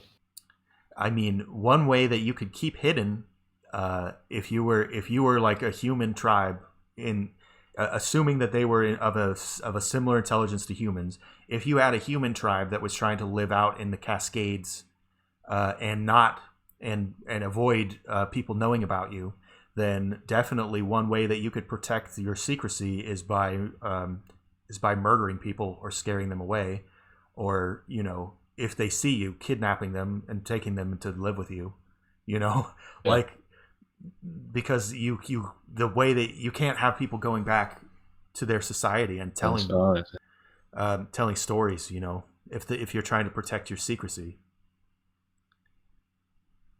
a lot of the first-hand encounters I've heard of, it's like Sasquatch Chronicles, which is just us calling with listeners calling with their personal stories. A lot of those seem to be people being escorted out of an area, so they never actually see anything. They're just scared away from an area. Because you're trying to live in secret. That is what you would do. You would observe and get away people that came where you didn't want them to be, and that is what we seem to hear.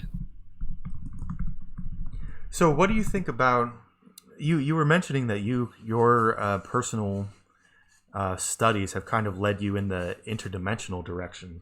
What do you? How are your feelings about that today? Yeah, very much just undecided what's going on. If you apply the same open-mindedness to all the stories, but all the hunters' stories, which all overlap and seem incredible and make sense for a flesh and blood creature, and you've got this whole extra tier of stories are all much crazier that involve stuff like mind speak, people having messages just appear in their minds, supposedly from Bigfoot that they haven't seen, or various, or people. That there are stories of people seeing Bigfoots just seeming to step out of, like it had stepped out of an invisible UFO or something. It literally just steps out of an invisible doorway into reality. You've seen me, and walks off into the woods. And those are, obviously they don't fit in with the flesh and blood, just living underground in secret. It's, do you just disregard all of those stories that don't fit? Or if you apply the same sort of open-mindedness, then have to think, well, we'll suspend disbelief. Could we explain these? If we incorporate all these stories, we come to an explanation. And I think you can, but it involves like an interdimensional Bigfoot, which is far out. You also hear like the Dogman stories and stuff, and Yeah. for a long time, I just totally wanted to disregard all that because there's an archaeological precedent for large upright apes. We're an example of large upright apes. They're a thing that definitely can happen on this planet. Right. Well, Whereas we know they can. there's no historical precedent for Dogman existing. So a big complex animal like humanoid dog exists that it's going to have an entire evolutionary lineage that something big and complex like that didn't just pop out of nowhere. Yeah. It would be creatures that were similar, if not the same, in the fossil record or something. Which maybe there is, and it's been controlled, and it's just very rare, and they've not made it out. Or maybe Dogman's a real thing that it doesn't fit in the evolutionary record because it's some sort of interdimensional or something else, something else going on. Could It's the same thing as Bigfoot, and it's got the ability to shapeshift. That's the thing you hear about stories from the woods. You hear about shapeshifters. especially They're all with the same thing. Bigfoot's just one of the guises. especially with regard to dogs or wolves. Werewolves is not that uncommon of a legend. There's East Asian versions of, for example, Henga yokai, or in Japan, or kind of shape-shifting people who can turn into foxes, or foxes that can turn into people. But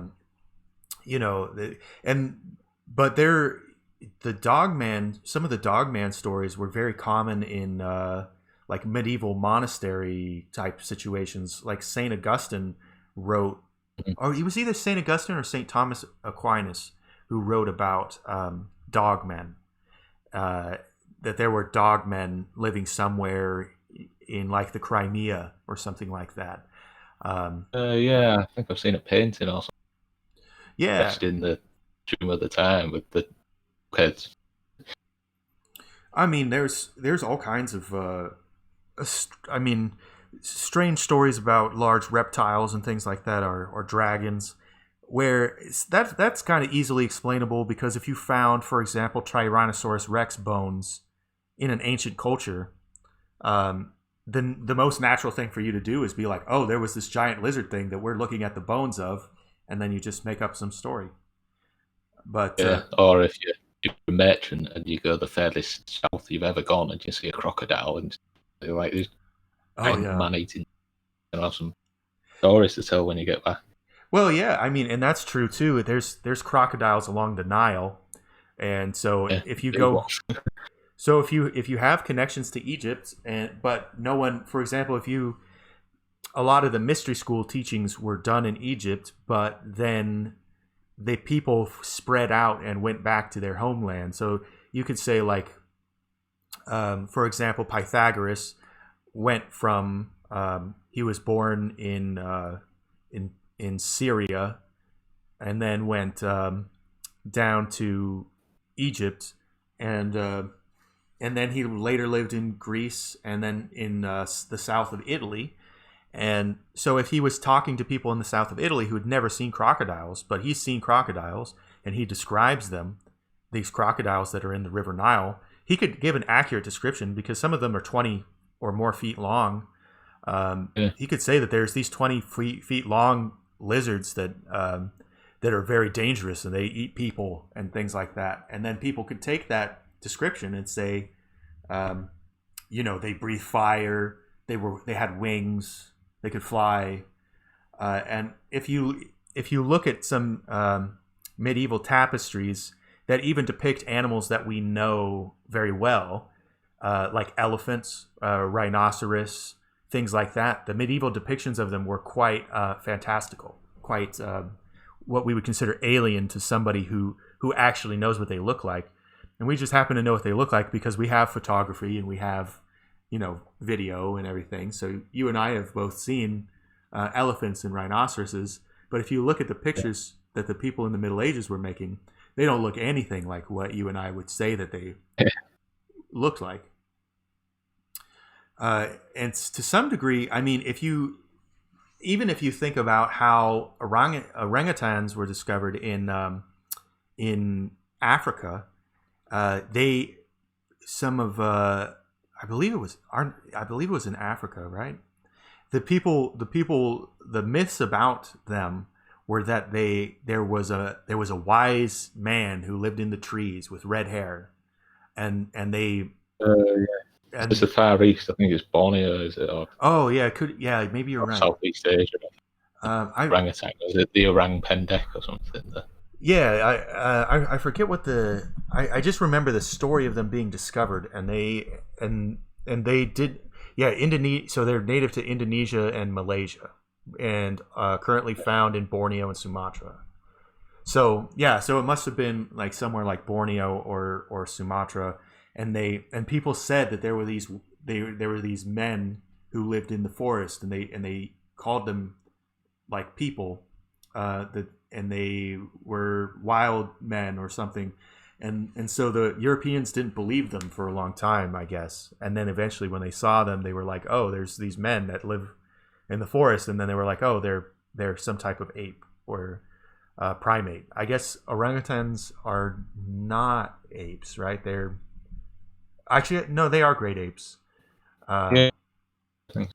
Yeah. So I just orangutans are very interesting creatures, very, very intelligent. Yeah. And they've developed one leaning out of a tree with looks like a spear. It looks like it's trying to spear a fish. Yeah. I mean, they do use tools, and I know that supposedly they've learned. It was either orangutans or chimpanzees which had learned to use tools just from watching humans, and had learned to like spearfish from watching humans spearfishing. Yeah. So I mean, I think that with how relatively advanced some orangutans and chimpanzees are, it is not that far fetched to me to think that there could be a Bigfoot like large ape that especially if it mainly inhabits. Especially if it was nocturnal. Yeah, nocturnal. Stick to the nighttime. Especially if it's descended. I don't know if you've seen the video. There's somebody who's put together a video about Neanderthal as a potential predator of humans. And said that they reckon is that maybe you've seen a mock-up of a Neanderthal with human musculature on it. In reality, there's no evidence that they had human musculature on the face. All the soft tissue decays. We've got is the skull. Right. We've just assumed we've anthropomized human musculature on that skeleton to try and make a man-like face. If you put chimp musculature on it, a chimp skull resembling much closer Neanderthal skull, you get a very different creature. And apparently they're theorizing that these were nocturnal predators of humans. For the reason that people are scared of the dark, because of these hairy critters that used to predate on us with these big eyes. Now you get eye shine. Human eyes will reflect red. They've got this reflective layer for night vision. Got a nocturnal layer. It could easily just be big glowing red eyes in the dark, which is a right archetypal fear of people. Maybe it's because at some point in our evolutionary history we were hunted by basically animal. Yeah, I mean, whether that's the ancestor of Bigfoot or whether it's just another in the family, but you can see there's room for a nocturnal predatory ape. Definitely. And that definitely, I mean, humans definitely did work to exterminate Neanderthals.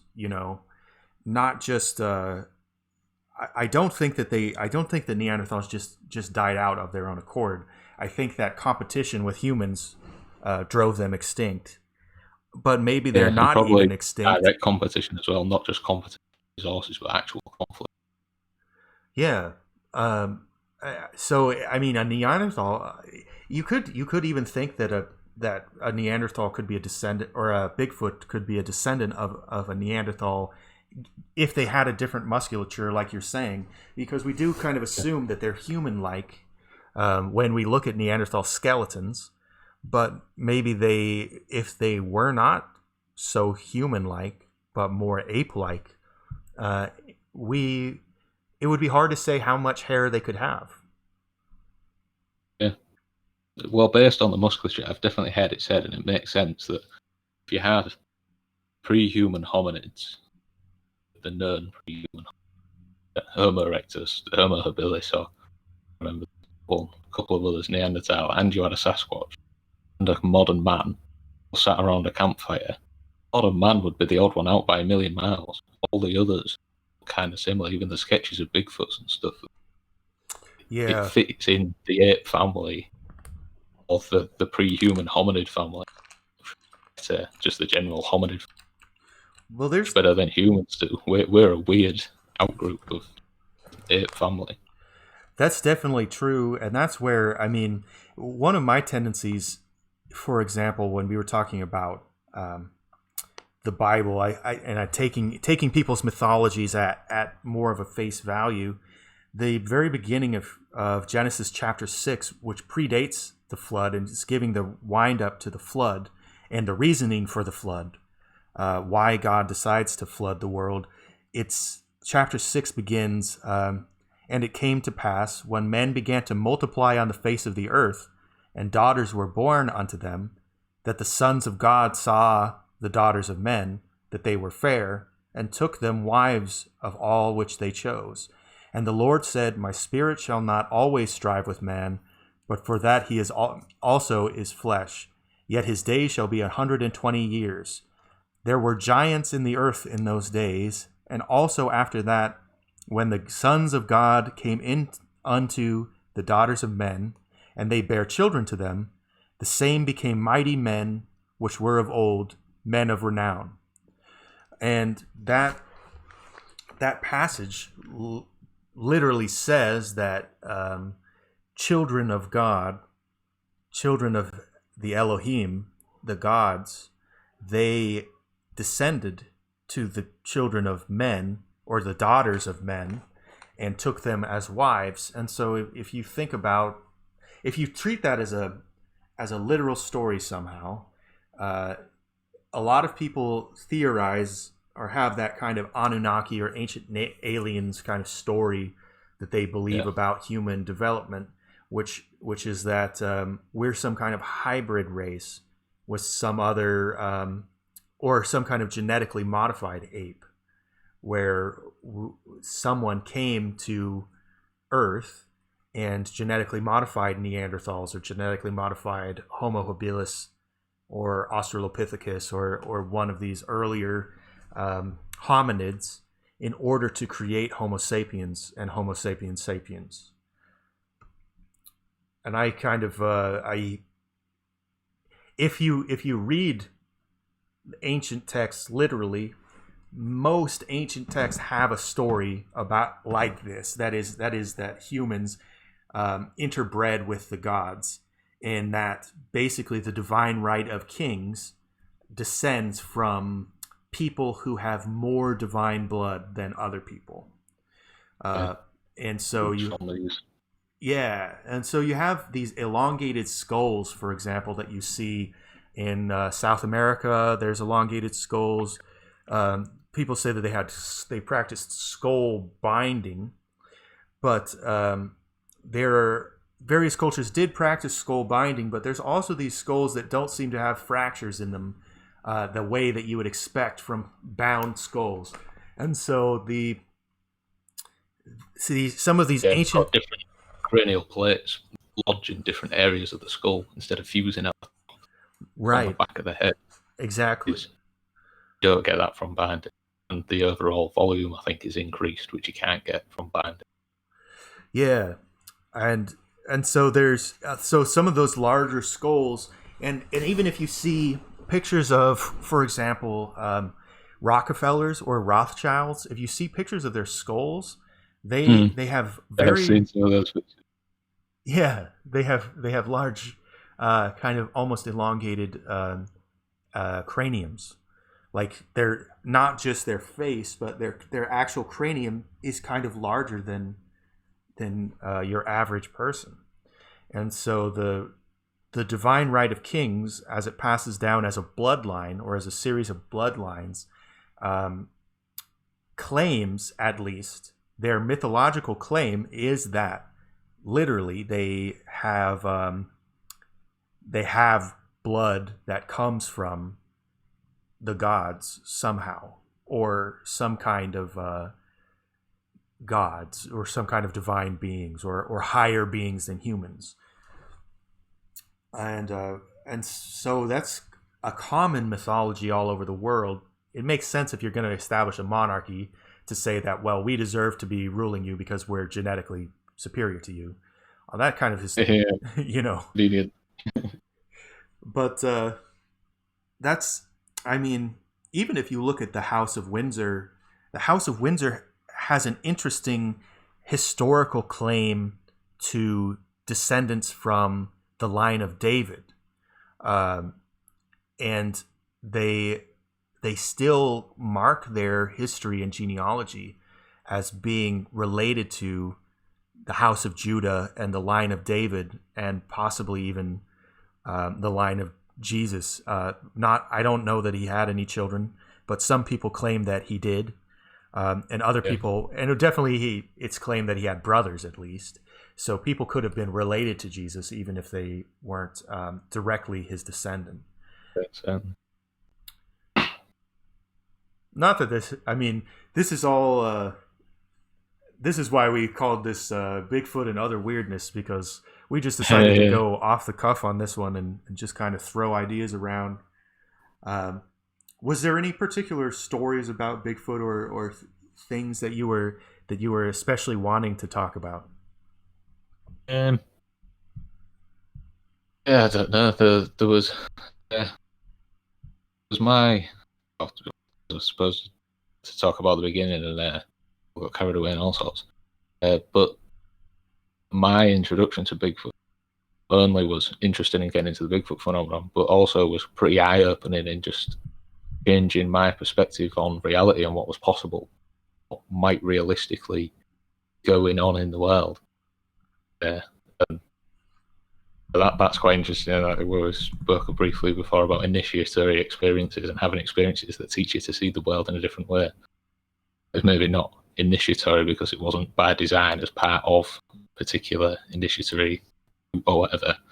Definitely opened my eyes to the weird side of life, getting into Bigfoot in quite a radical way, because I was pretty much mainstream materialist type guy. I'd done a science-based degree, not really entertaining any of this weirdness really, but just thought that as an open-minded, sincere scientist, you should be able to just debunk some of this stuff.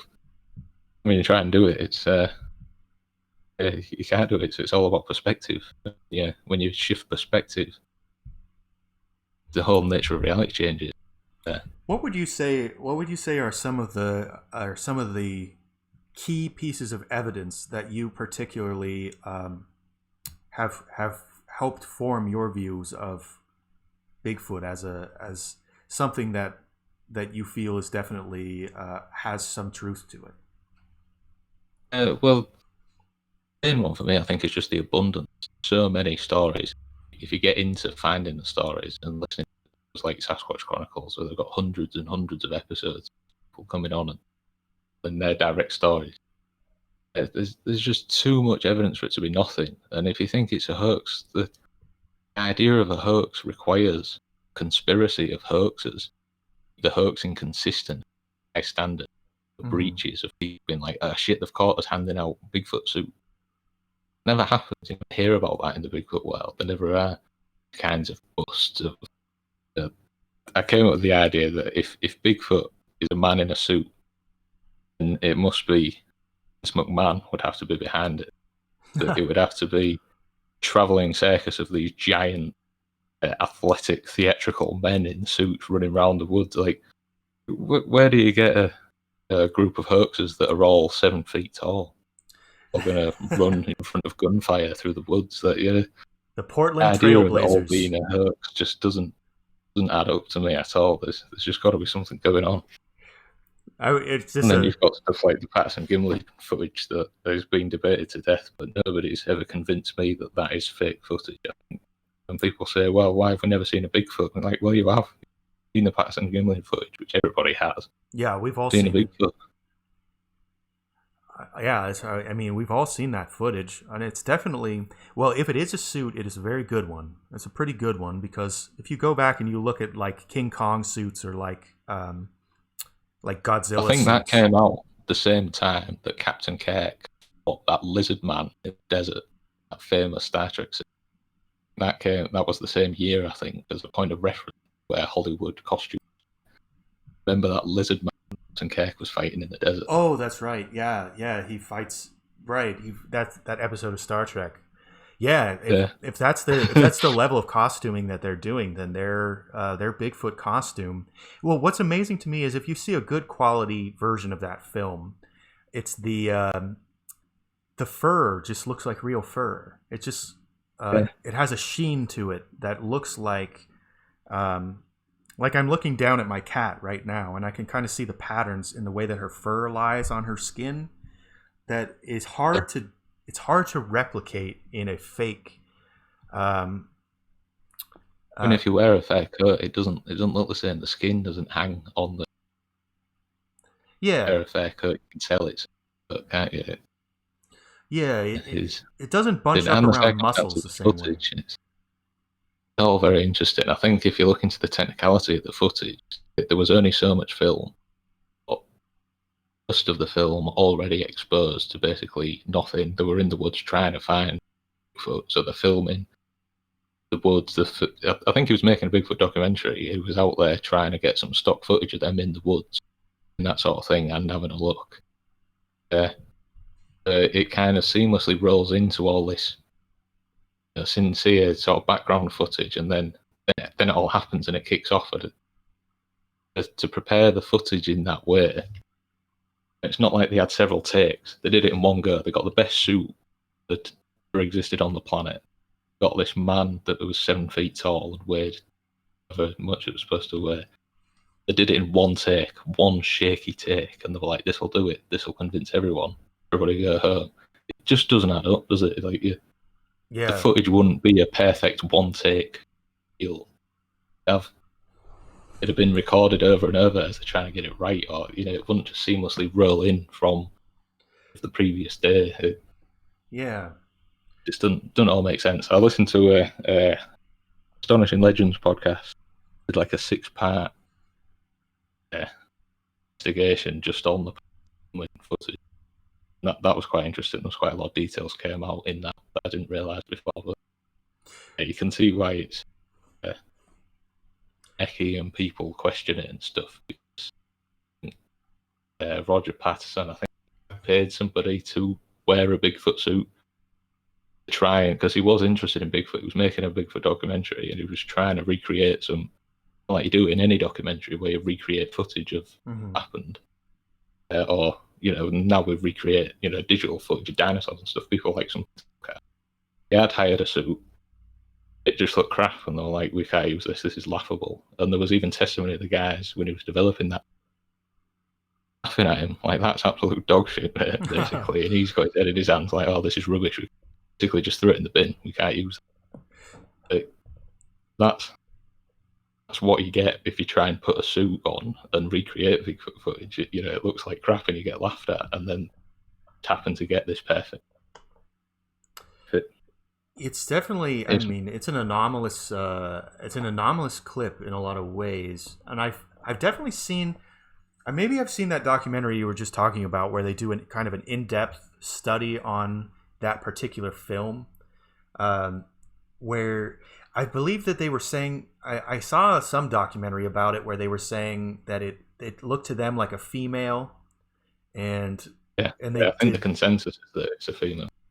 Yeah, and they did a kind of a I want to say like a forensic analysis of the way that it was walking to kind Yeah. of show what its body type would have been like. It was a very interesting video. I feel like it's on YouTube. Like you can see it on YouTube.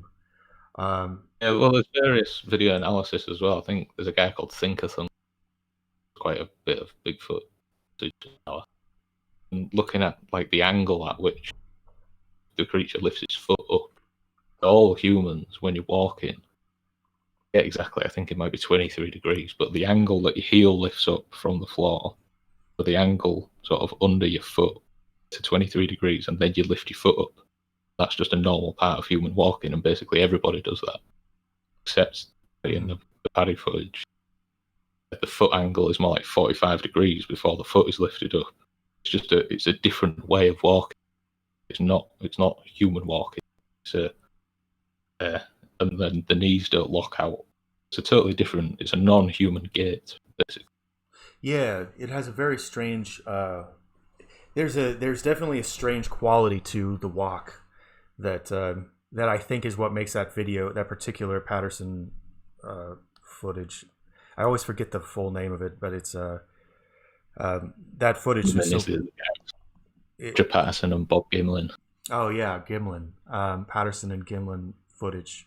The reason why it is so compelling is that there's just something that's unusual about it that makes people kind of, feel it shouldn't exist. It's sincere footage. I believe it to be genuine footage of something that should not exist. That reality breaking, you either have to deny that it's real, or the way that you understand reality has to change, incorporate the existence of Bigfoot. Yeah. Well, definitely. I mean, I had enough experiences when I was a little kid living in the forest.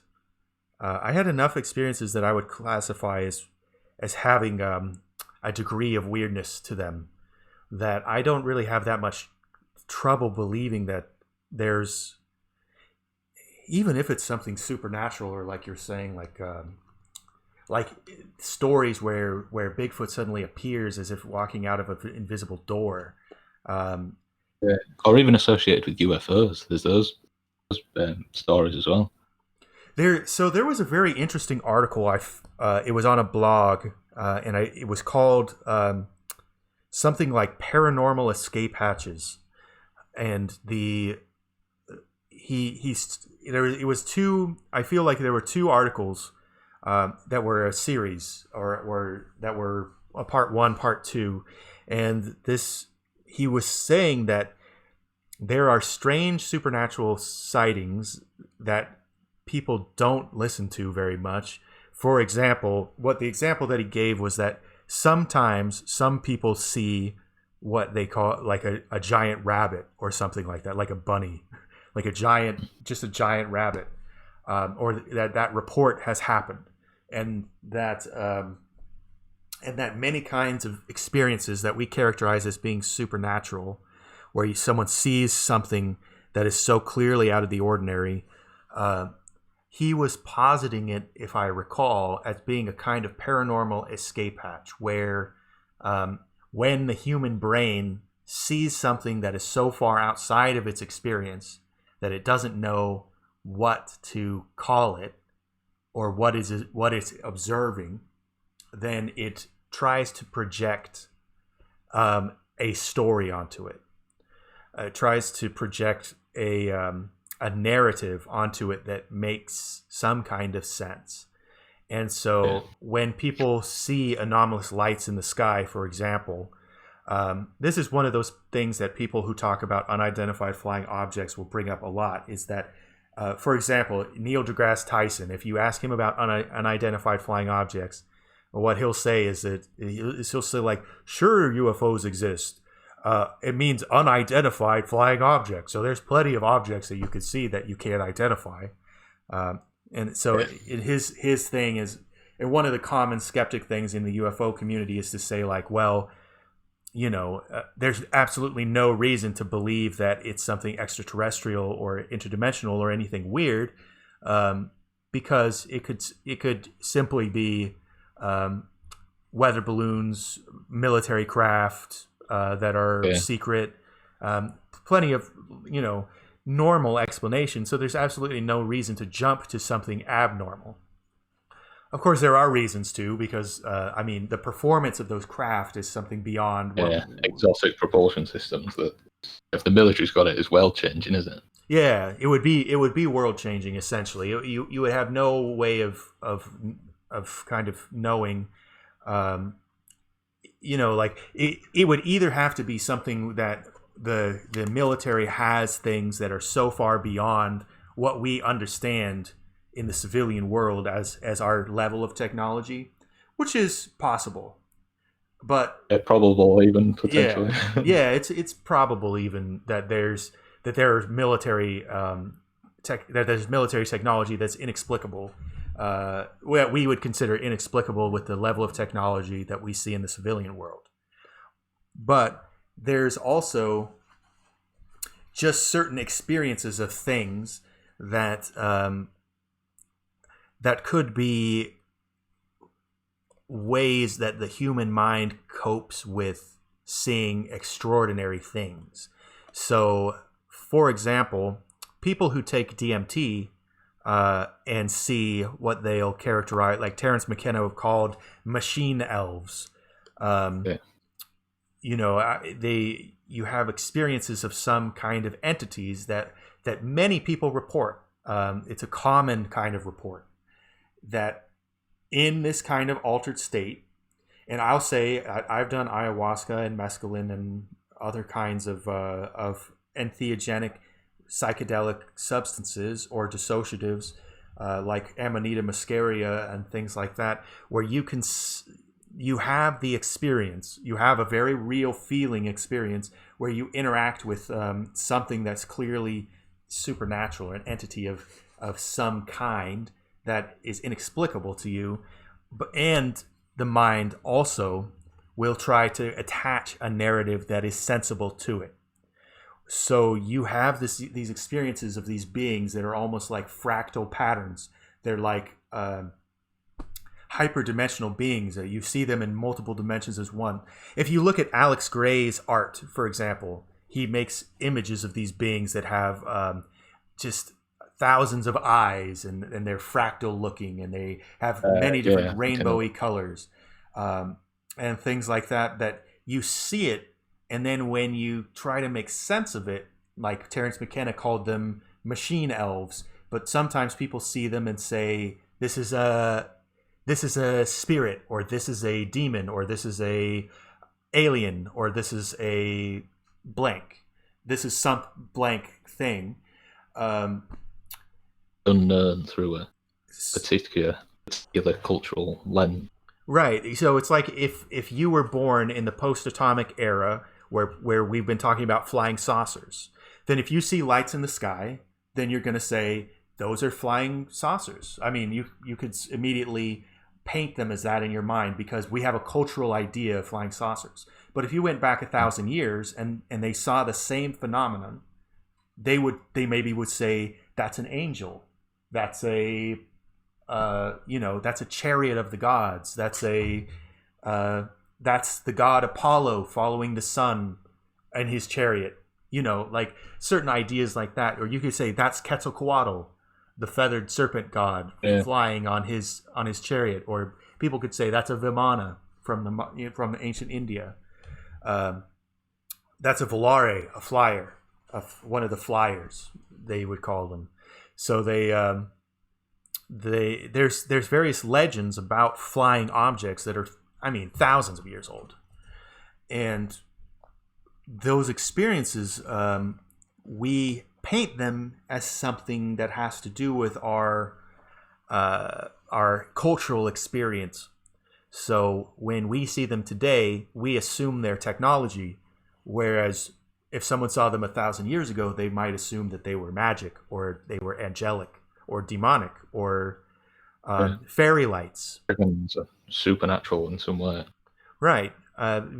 So in terms of like Bigfoot as a sighting, as an interdimensional being or an extra dimensional being, it could be true that we perceive it as a primate because that's what if we see something weird that looks kind of like that, that's what we would think, and that's what we would naturally project on it, because all of us, we've seen primates in zoos, and we've seen apes and chimpanzees on television or in real life.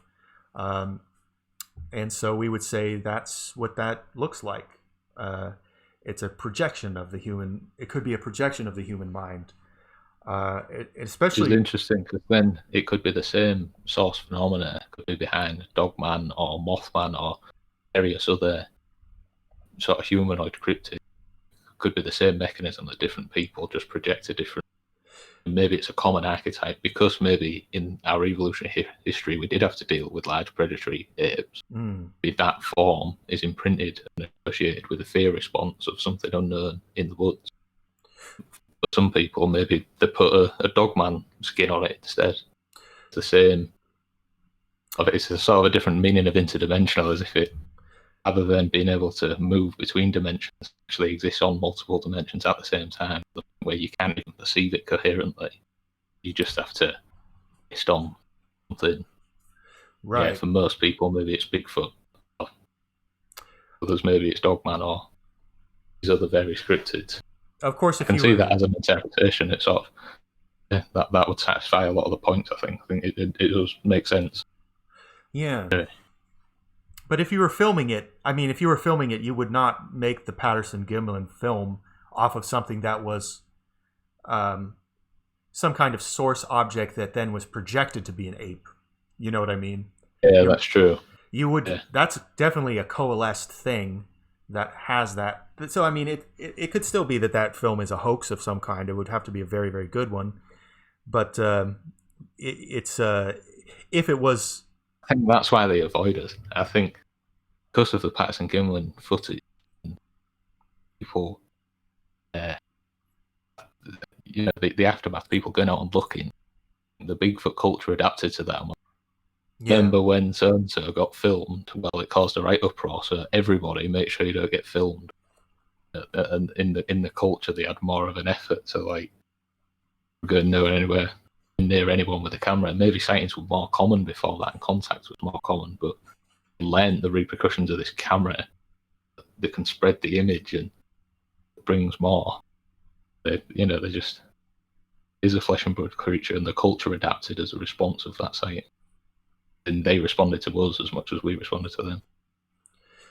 I definitely there's something about it though where, for example, my grandmother and her boyfriend live up in Spokane, near Spokane, Washington, between Spokane and Coeur d'Alene, Idaho, and they drive up to Alaska every year and go camping. My grandmother just turned 90 this year, so she's she's quite the old adventurer, very tough lady. And but one time while they were driving up through British Columbia, it was after dark, and my grandmother, I guess, was asleep in the passenger seat, but her boyfriend has told me this story multiple times, that he saw what he said was a Sasquatch or something like that ran across the road and then went into the woods, and he saw that happen, according to him. And I just don't see any, he's a guy who tells jokes and things. I just don't see him as being someone who would tell a lie. Just make that up to fool it. Because it just seems random. It just seems like it's not like we suddenly are like, oh, that's so cool, you're the most awesome guy in the world now because he saw Sasquatch. I just don't see a reason for him to make that up. And especially in British Columbia, he saw it in British Columbia at night, driving through. Yeah, it makes sense. There's a lot of sightings just like that. But it's interesting that there are a lot of sightings like that, because I think probably in agreement that these are going to have to be pretty intelligent creatures. They're getting surprised by a car at night with the headlights on. Is it a cultural thing? They deliberately show themselves to people at night. How would they do that? It's the nighttime sighting bird is a bit of a phenomenon for itself. You can understand the odd one getting caught out along a road, if it's just crossing the road in the distance. Mm-hmm. But a lot of reports of them passing just in front of cars. But they can see the headlights there. I wonder what that's about. They deliberately do it to scare people and keep them off the road at night. Is it a bravado thing among the Bigfoots, and they're daring each other? Is it like the teenagers that do that? It's just a thing they do for fun or something? Definitely one of my favorite recordings of supposed Bigfoot activity is if you look it up on YouTube, they call it samurai chatter, and it was Yeah. recorded near my hometown in This the Sierra something. yeah, No. the Sierra Yeah. Sounds, or yeah, it was from a it was on a Mm. record, on a Bigfoot hunting like vinyl album from like the 70s or the 80s, and the I remember I've listened to it a number of times, and it almost sounds like someone speaking an East Asian language. Um, I've heard people variously call it samurai sounds or sound like Chinese chatter, but very deep voice, and they're yelling over long distances. And I always was fascinated by the idea that they had fully linguistic communication. And if they Yeah. came from Asia, like most humans came to North America, or the indigenous humans came to America, the most popular theory is that they came over the Bering Strait land bridge during before the end Mm. of the last ice age. And so if Bigfoot was related to, for example, Himalayan Yetis or a similar race of some kind, and if they came across the Bering Strait land bridge, they could have languages that could be linguistically related to human languages from East Asia somehow. Um, and I that idea is just an interesting idea to me. They definitely. So you're familiar with that recording, right? Yeah, I think it's the same one. I Yeah. think it was analysed by like a former naval intelligence guy whose job was to listen to radio and try and discern, uh, get information from scanning radio stuff. So he's listening out for local interactions. He's listening for language amongst the noise that he's scanning through. And he reckoned that what's recorded on that footage, on that audio recording, is sure he said it was outside of the human range. The highs and lows were outside of what's normally possible for a human, and that it met his criteria for intelligent language. Basically, that you could distinguish particular syllables Yeah. and make words out of it, and that it was coherent. He classified. He said, "I think this is language, and I think that's outside of the human vocal range." It's pretty compelling evidence. It does sound. It sounds very interesting. I mean, it could be fake, but it also just it does sound phonetic. It does sound like actual phonemes of some kind, of something primate like, and definitely It there. fits what other experiences have heard. Supposedly, people have independently heard similar sounds in the woods at night. Yeah, I remember hearing. I feel like David Paulides told his story about his Bigfoot encounter, and I think he had one of those that he was chased through the woods, basically, or something like that. I want to say it was David Paulides, but maybe it was not. But I recall it was in Eastern Oregon, um, and Eastern Oregon can be very remote. It can also be, well, what's called Eastern Oregon is actually more the eastern 2/3 of the state. The Eastern Oregon is pretty deserty, but if you go through like the Umpqua National Park area, there's some very remote parts of mountains there that I could definitely see something living out there and just not being found, because people don't go out there very much. There's trails, but there's lots of untracked region. You do have the habitat to support a Yeah, large creature that was intelligent. There's enough habitat and enough forests available. definitely. I mean, I did. So when I was in Boy Scouts as a kid, I did my wilderness survival training up here in Oregon at a place called Camp Merriweather. And I will say that we were basically taught a lot of the plants and things that you can eat in the forests. The forests up here, especially if you were a creature, or like if you lived here as a Native American, even in like 1,000 years ago, this area has such abundant food sources that you would not have much difficulty surviving just on foraging or on basic hunting. Yeah, it's a rich, rich landscape. Yeah, definitely a lot of wild berries. There's lots of there's Insects nutria, and fungus as beavers. well. I've Yeah. heard stories of people drifting to Bigfoot, so leaving out people who've had supposed interactions on, say, the border of their property, Hmm. and they'll start leaving out food gifts, and sometimes they'll get gifts in return of what I've heard of personally was slugs and mushrooms. That there was they'd left them out a couple of apples, but in the same location that food had been taken, and in place was left like a big maple leaf Mm. wrapped around a handful of slugs and mushrooms. You know the Interesting. those Tommy knockers. Those Tommy knockers. They that were around my community in Grass Valley. They were common legend around that area. They were renowned for borrowing tools and for returning them in different places than they borrowed them, and also you could. I get this was part of maybe this is part of European folklore too, though. You can leave out food for them. Oftentimes, I remember as a kid, I feel like we did this. I think that they kept my mom kept not losing, but her gardening shears kept disappearing. She would leave them out like on the patio, and they would disappear, and then they would come back and be left on the porch. And I remember my mom thought that we were messing with them, like my sister and I were messing with them.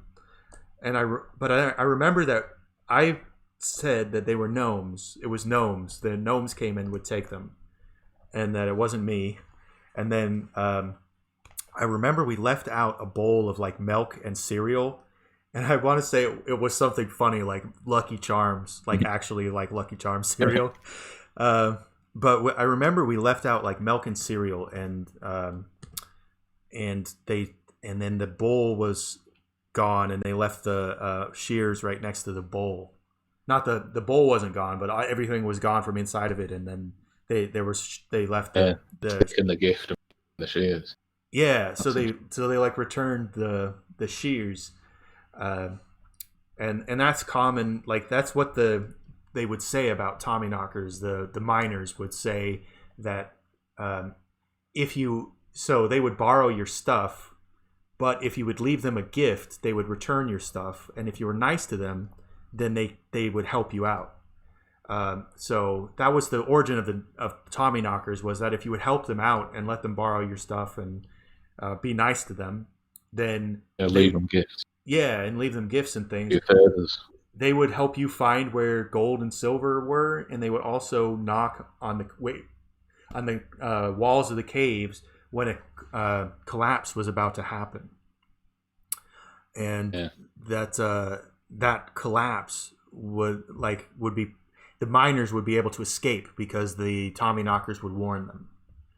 Of course, the skeptic's story is that it's just falling stones that precede a collapse that made the knocking noises and Stress buckling. yeah. So they would just hear the rocks buckling basically, and it would sound like knocking or some kind of repetitive stress rock noise. But the Cornish miners really believed that they were Tommy knockers or some kind of fairy folk that lived in the mines. And they even voted to unseal a mine in the 1950s. They voted to unseal it for 24 hours because they thought Tommy knockers were trapped in it. So yeah,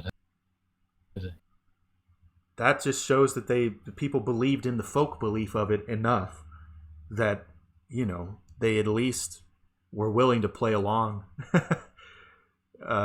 Whether or not they really believed it, I don't know. Other interpretation, maybe. This is just a bit crazy. Yeah. Maybe it's like if Bigfoot is a flesh and blood creature, it can also magic. It can do mind tricks on you. If you out and there's stuff like that. So when people see them step out of a portal, or haven't really just stepped out of a portal, they've just to be a mind with some psychic. Who knows? Right. I mean, there's definitely that aspect of those stories. And some of the Native Americans that I have spoke to, because, well, something that, because I studied anthropology, archaeology, I mean, my specialization in anthropology was archaeology. So I was an archaeology and history student at University of Nevada, Reno. And so when I talked to people about, when I would talk to Native Americans and things like that, I would often ask them about folk beliefs, and things like skinwalkers or, shapeshifters or Bigfoot or the Thunderbird, or these different myths and legends. Um, There's a lot of interesting stuff to go at, isn't there? oh yeah, there's tons of very interesting Native American legends and very fascinating religion, moral stories that get told. I love listening to Navajo creation myths and things like that. Hopi and Navajo creation myths and Shoshone creation myths, and I've been able to listen to. I've been privileged enough to have heard them, because I've lived in the part of the world where people live who are descendants of those tribes, and Yeah. Well, that culture still survives. and yeah, and they still tell those stories, and to them it's real. I mean, to them it's not really like it's a living mythology. They believe that you could go out and find, um, you could have trouble with, you could run into a Wendigo or something and be kidnapped or be cannibalized. Be You could be in danger from skinwalkers, or you could be in, you have to do certain things to appease them or to avoid them, or to stay out of their territory and watch for certain marks, like certain, like animal corpses will be crucified on trees or things like that, and you have to stay out of those areas because they mark their territory that way. Um, and I've heard It that. seems to be a thing in native traditions that certain areas of land goes and be that Native American tradition or Australian Aboriginal, they'll just have areas where they don't go. Maybe that's where those areas are reserved for other Yeah, entities, whatever they are. I believe it. I definitely. There's so many stories that are related to the volcanic mountains in the Cascades, and like Mount Shasta, Mount Rainier, Yeah. Mount St. Shasta, Helens. I've heard a lot of stuff too. Yeah, Mount Hood, Mount Adams, that have to do with UFOs. Not only UFOs, but various creatures or subterranean beings or reptilians or Sasquatches, or there's just various stories, and even in some African tribes will say things about people living beneath Mount Kilimanjaro, for example, Mm. or these, just lots of legends have to do with these volcanic regions, specifically volcanic regions, like we were just talking about Borneo and Sumatra, and those are, or even in Hawaii, the Menehune, all the Hawaiian islands are volcanic. And sometimes I wonder, like if you're climbing in the Cascades, there are places that have sulfur vents, or gas vents that can cause lightheadedness or possibly cause hallucinations. And like I was noting earlier, a lot of times when I've had weird experiences, I've almost had this feeling of like walking into an area where suddenly the air is thick, or the air is shimmery, or the air is somehow different, and have this feeling of changing in headspace, like a change in headspace or dimension or something. And maybe you could hallucinate, if from poisonous gases or from some kind of subterranean fumes that are coming up through volcanic vents or through natural caverns that could lead to. Well, as a general rule, I think sort of toxins like that, when people have hallucinations, I don't think they tend to be as coherent and sort of meaningful as people with unshamanic experiences. That's true. I don't know. There's also Definitely something weird going on. There's certain areas where there's nature has additional properties in certain areas into a secluded zone. Well, like that point of reference idea, to explain. If you can go into an area, say it's been unchanged, you could come out at a different time, or if you go underground, if you could come out on a different planet, maybe it's the planet. If underground's the same, underground in darkness, your point of reference is just darkness. Yeah.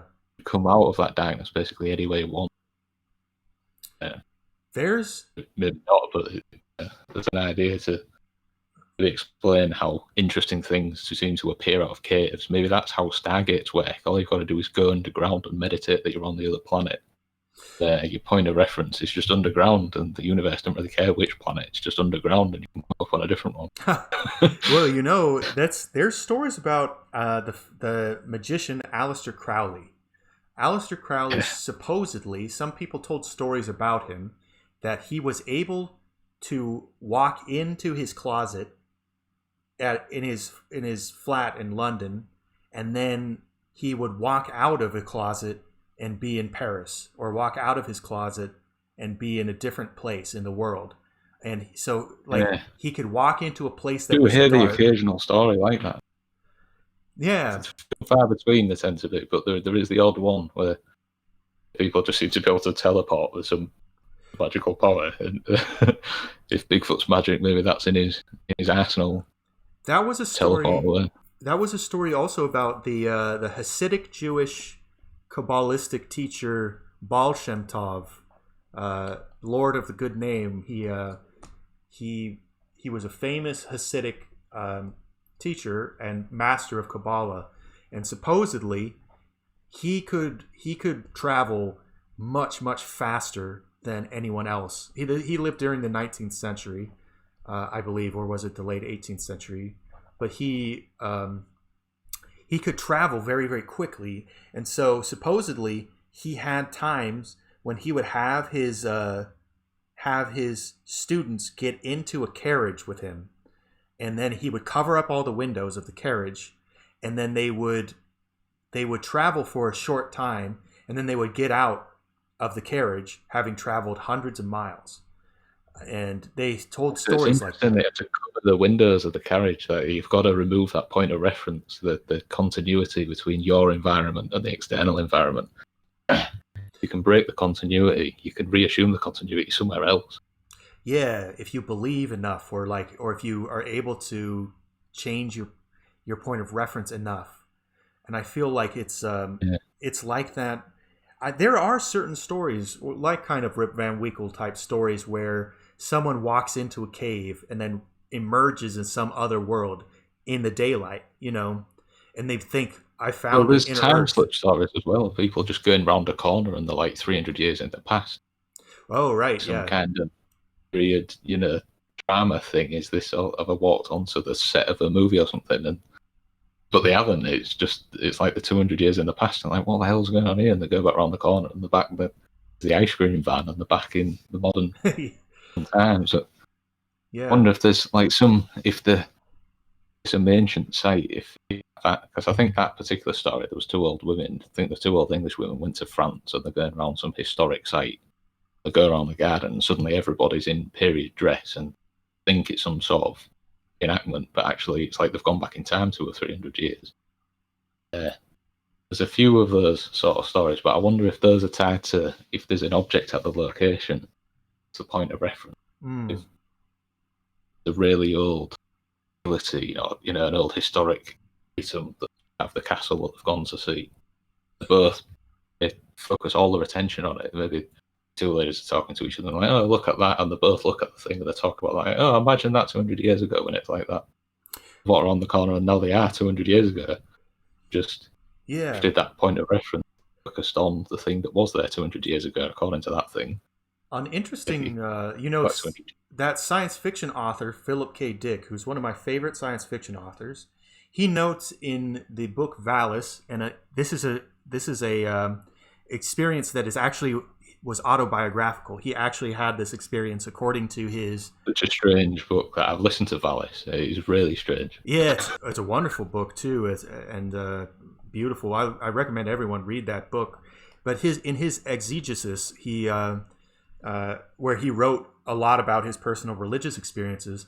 Philip K. Dick notes an experience he had in the 1960s or 70s in Santa Ana, California, which is in the LA area, and he took LSD and then had the experience that suddenly where he was in Los Angeles or in the LA area at that time was suddenly superimposed with ancient Rome at the time of the apostles. Yeah, I remember this. And he experienced them as superimposed times. And actually, one time on dextromethorphan and LSD, I myself had a time travel experience that was very similar to that, where I felt that I walked through the corner of a room. This is what we were talking about like walking around a corner, or somehow going through, changing into a different dimensional space, a different kind of spatial dimension. A transitional space. Yeah, I had the experience that I looked at the corner of the room and I was like, I could just walk through that. And then I walked through the corner of the room. Of course, I was tripping really hard. So you can, take anything that's a hallucinogen story with a grain of salt or a million of them.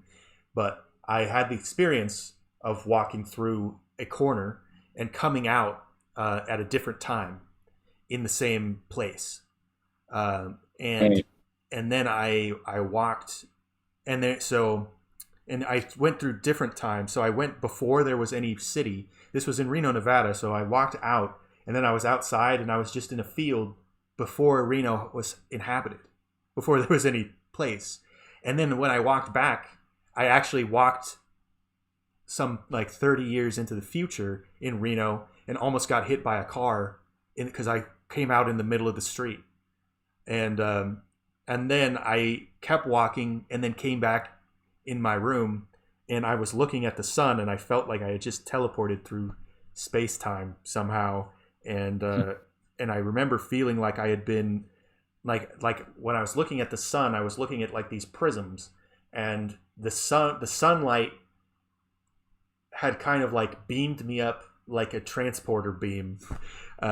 This is a very strange experience, but I definitely had the experience that I like was taken up and then put back down, back in my own time, as if someone had picked me up. It's interesting, like the sun was the regulating force that was like, no, you're not where you're supposed to be.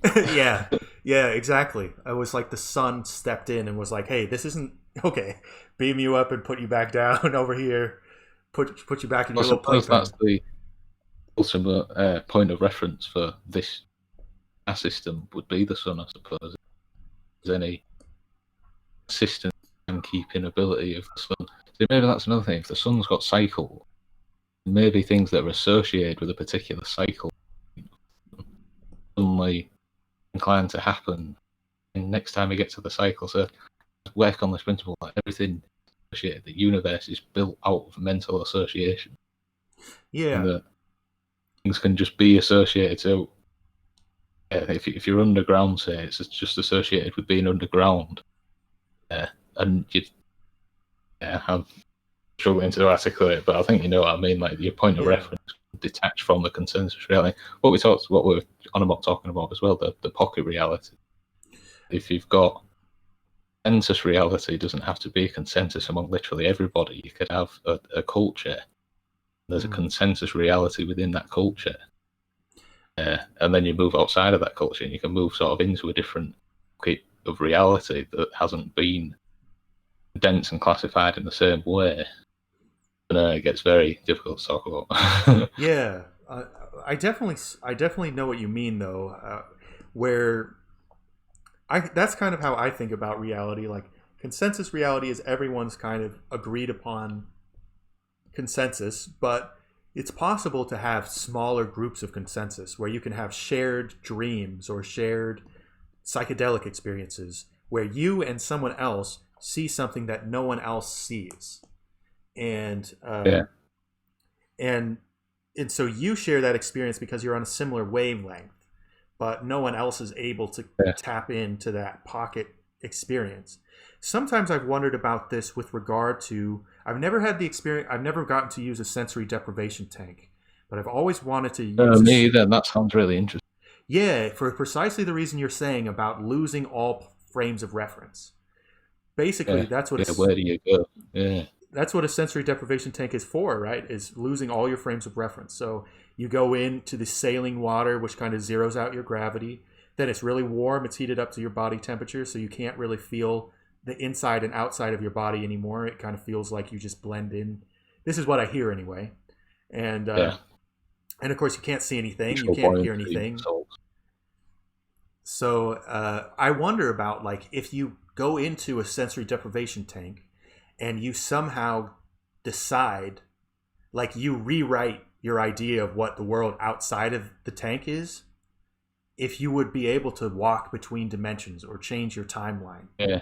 Yeah, that's what I was just thinking. If you can build a strong enough association to a different outside reality, or a different reality outside of the tank, could you open the door into a parallel dimension or a different point in time? I And maybe I think it's a strong possibility. I think because that's essentially the technique that people were describing about Aleister Crowley using to walk into a closet and walk out somewhere else. This is, of course, who knows? People tell all kinds of stories about Aleister Crowley, and none of them are necessarily true. But if such a thing was true, then essentially the technique that he was using was to walk into a closet in order to cause sensory deprivation. So then he could to disconnect him from the continuous sensory reality.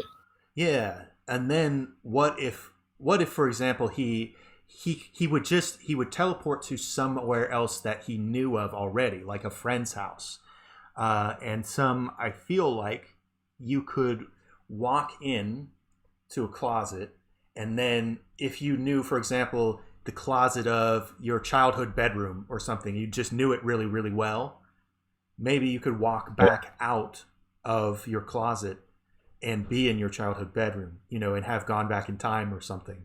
I don't know. If it worked like that, you wouldn't be able to travel to unknown places, I suppose. You'd have to sort of map areas that you could walk out of, so that you've got to go into your sensory deprivation area and then have to strongly visualize where you're going to walk out. But to do that, you've got to know where you're going to come out. You've got to have an idea already in mind. You go to a new spot, I suppose. Yeah. Unless you can set it to unknown and you come out anywhere.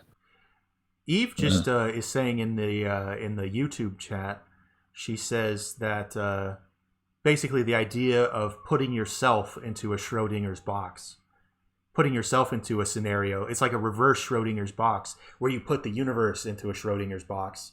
So you have no way of knowing what's outside the box. And then you walk out into a different universe because you somehow are able to split the chance between what you have just come from and what all possible universes outside of that box could be. Yeah, it's interesting. I wonder if there's only one. I wonder if there's only one planet. Then it. That I've just been retarded. I don't know. Could that make sense? There just be one Earth and people just sort of pop in and out at different times. And it's kind of like using the inner Earth, the underground, as the Schrodinger's uncertainty device for moving between timelines. But maybe there's many planets, but there's only one underground. If you go underground, you're essentially underground on all the planets simultaneously. Have a coherent underground. Somehow I feel like there's definitely some truth to what we're saying, but I think that like I almost envision it like if you put two mirrors across from each other, like if you're ever in the bathroom and you have those like 3-fold mirrors and you put like the two side mirrors across from each other and you try to look down this hallway of infinite Earths. Like there's just an infinity of your bathroom reflecting itself down like a hallway of mirrors that goes in both directions. If you posit each one of those things as actually just being a parallel universe, a parallel Earth, then there's kind of this infinite stack of parallel Earths that sit on top of each other, and so there could be an infinite number of planets spatially from distant from here, but maybe the way that, for example, when people talk about extraterrestrials traveling from here to there, and they say it's impossible because you can't break the speed of light, maybe they're right in the sense of light speed travel is not the way that you would travel between stars, but you would use some kind of space bending travel, or you could almost think about it as having like you have a point here and a point here. I'm indicating a flat plane. I'm just using this letter that I have, and then if you could fold the two sides to meet until they meet, so that you never actually move, you just fold space all the dimensions until you're already where you want to be. Then you could just step across. You could step through one single step across dimensions. And I think that's possibly what's happening, more so than faster than light travel in the sense in the way that we think of conventional travel. They must use some kind of dimensional stepping or dimensional wormholing or some kind of way of tunneling or bending time or in space together. Yeah. It's whether it needs high technology or whether it's something the mind is capable of doing. Certain circumstances, if you know the techniques or whatever.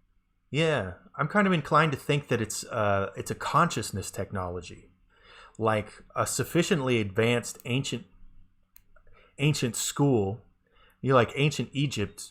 It could have been that they were just as capable of that kind of technology as we are. We may be more advanced in terms of physical technology or material technology, but if they knew some other kind of technology, like that, that we don't even remember, that some kind of consciousness technology, that seems to be what Buddhists, like Tibetan Buddhists, talk about, being able to travel through the stars on the lotus blossom. Like you're able to take a seat on this lotus blossom, or what the Kabbalists call the Merkava vehicle. You sit yourself onto this Merkava vehicle, which becomes like a spiritual vessel that can travel through time and space. That would be a kind of technology that is entirely different. It's a spiritual technology rather than a material scientific technology. Yeah, a bit like the difference between remote viewing to get some information and building a satellite to the other side of the planet. Yeah, and so each a different technology, but potentially either can tell you what's at this hidden location. Yeah, and there's maybe multiple ways to accomplish the same kind of thing, and we may just have a different kind of technology today than they used in the time of the city of Enoch, or the time of Atlantis, or the time of the Tower of Babel. Any of these pre-flood, anything that was going on pre-flood, or any of the previous iterations before the pre-flood flood. So yeah, who knows what? I mean, so much of our modern technology it's all dependent upon electricity, isn't it? If we hadn't had Faraday or whatever the early guys, Maxwell, yeah, they laid a solid foundation for working with electronics. This whole stream of technology never would have got as far as it would, or maybe it would have been delayed, or could easily have gone in different directions. So Tesla was like a turning point where it almost made everything wireless. Yeah, it's an interesting time. I definitely think that the direction that we've pursued technology is not the only direction we could have gone. And when absolutely. When we look back at like the projects that the Nazis were doing, they did a thing which to us is like ridiculous, which is they basically banned Jewish physics, what they called Jewish physics. They basically put a ban on Einstein type thinking and the Heisenberg type uncertainty principle type thinking. They banned that kind of physics, and they basically said we're not going that direction. And instead, they were studying these ancient Indo-Aryan documents from the Himalayas and from the Indus River Valley in order to try to create a kind of torsion-based physics that was based around torsion fields rather than being based around relativity. They didn't want to engage with what they called Jewish physics because they considered it ideologically tied into the Jewish worldview. And so they tried to pursue kind of a whole separate kind of physics. And to some extent, they succeeded. Cut out a bit there. Whether it's... I don't know to what extent exactly they succeeded, but there's stories about Nazi UFOs or Nazis building a base in Antarctica, things like that. That we don't know how successful they were. Okay, I've just found this guy. It was an Austrian guy, I think, called Victor Schauberger. There's a YouTube documentary about him. It's called Victor Schauberger: Comprehend and Copy Nature. And he was interested in fluid mechanics, and head off just built log flumes for forestry work that was going on in Austria. Built these log flumes that they were more efficient. He obviously understood fluid mechanics in some sort of more sophisticated way and was able to get seemingly sort of impossible efficiencies out of how big a log he could move with how little water. It's to do with these rotating, something to do with the conservation of energy. Is it the conservation of rotational energy, angular momentum? Wow. Conservation of angular momentum, the infinite shear rate of fluids. You can do mad stuff with liquids. So instead of being sort of a linear, physical or fluid dynamic, they were quite into the idea of fluids. I didn't explain that very well, but yeah, that Victor Schauberg guy, somebody. Yeah, I'll definitely have to look into that. I've heard his name before, especially with regard to some stuff with the Nazi Bell Project. I feel like... Well, I think that's what he ended up into. He went from building log flumes and just understanding the flow of water to behind some of their high technology stuff. Well, I think the Nazi... rotation of fluids, something about achieving light speed by rotating fluids. Yeah, conservation of angular. That's supposedly what the Nazi Bell technology was based on, was the counter-rotational drums. So two drums that would counter-rotate that were somehow electromagnetically pulsed, and they contained a very, very heavy isotope of mercury, supposedly. Red mercury. Yeah, some kind of red mercury, according to legend, but people have disputed that any such mercury compound could exist or things like that. But basically the idea was that they took a very, very heavy ferrofluid that was electromagnetically active, and then they would spin it at very high velocities in two counter-rotating drums, and the counter-rotation would cause a twisting effect, almost like you were taking like a piece of cloth and you're wringing it out, and that would wring space-time in with counter-rotating with those two counter-rotating forces. Which is interesting because that sounds like the description of the technology there sounds very much like what Al Bielek described on the Eldridge, was it, on the Philadelphia experiment? It's a rotating magnetic fields. Well, that was magnetic fields rather than actual charged fluids, I think. There's something to do with the counter-rotation of these magnetic fields. Yeah, the counter-rotational fields and torsion-based physics is... I forget the name of the guy. He was very, very intelligent, German, or... he ended up working for the Germans. I'm not sure if he was German or not, but in the 1920s, he did he did a very interesting set of calculations based on the tensor calculus. And I wish I could remember his name. Tensor calculus,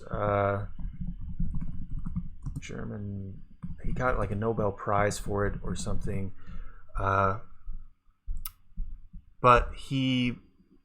I forget what exactly his name was, but he did fascinating work on torsion physics, and Dr. Joseph P. Farrell talks about him at some length in his books on the Nazi Bell Project. And I think that Joseph P. Farrell's work, by the way, to just everyone out there, I love Joseph P. Farrell's work. He's very prolific a writer, and he always cites his stuff very well. He likes to speculate. He does what he calls high octane speculation. So, you know, he's not necessarily that's kind of what we do. You know, we that sounds excellent. Yeah, I highly recommend people look into his YouTube channel. His website, gizadeathstar.com, also publishes articles all the time, and he's always publishing news. And I think that he has great stuff that's going on.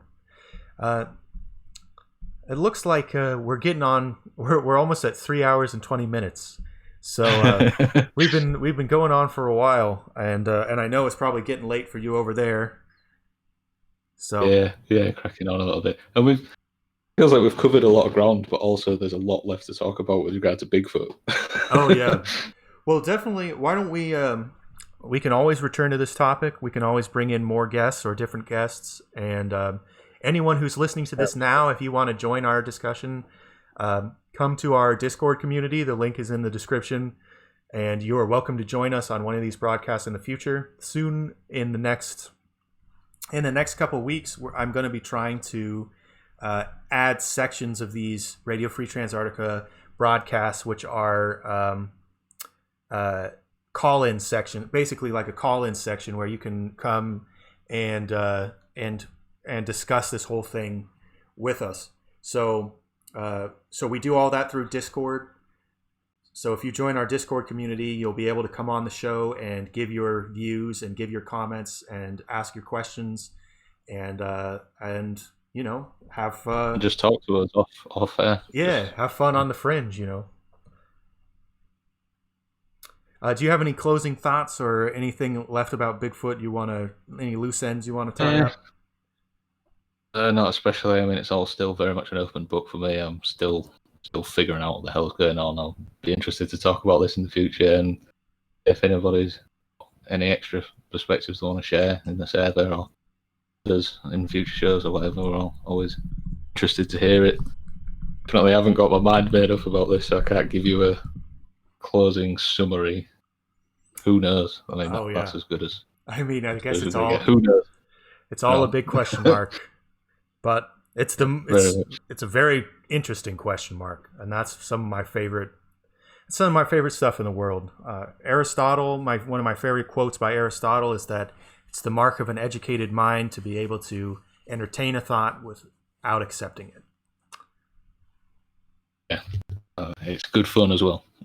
Yeah, so thank you very much for joining me, Dave, and I'll have you back on soon. We'll continue talking about some of our favorite Bigfoot stories. Thanks for having me, man. And, talk to you. So you have a nice rest of your day, and I will go ahead and I like to play a little piece of music just as a going out music, and then everyone have a nice rest of your week. Excellent. Thanks, man.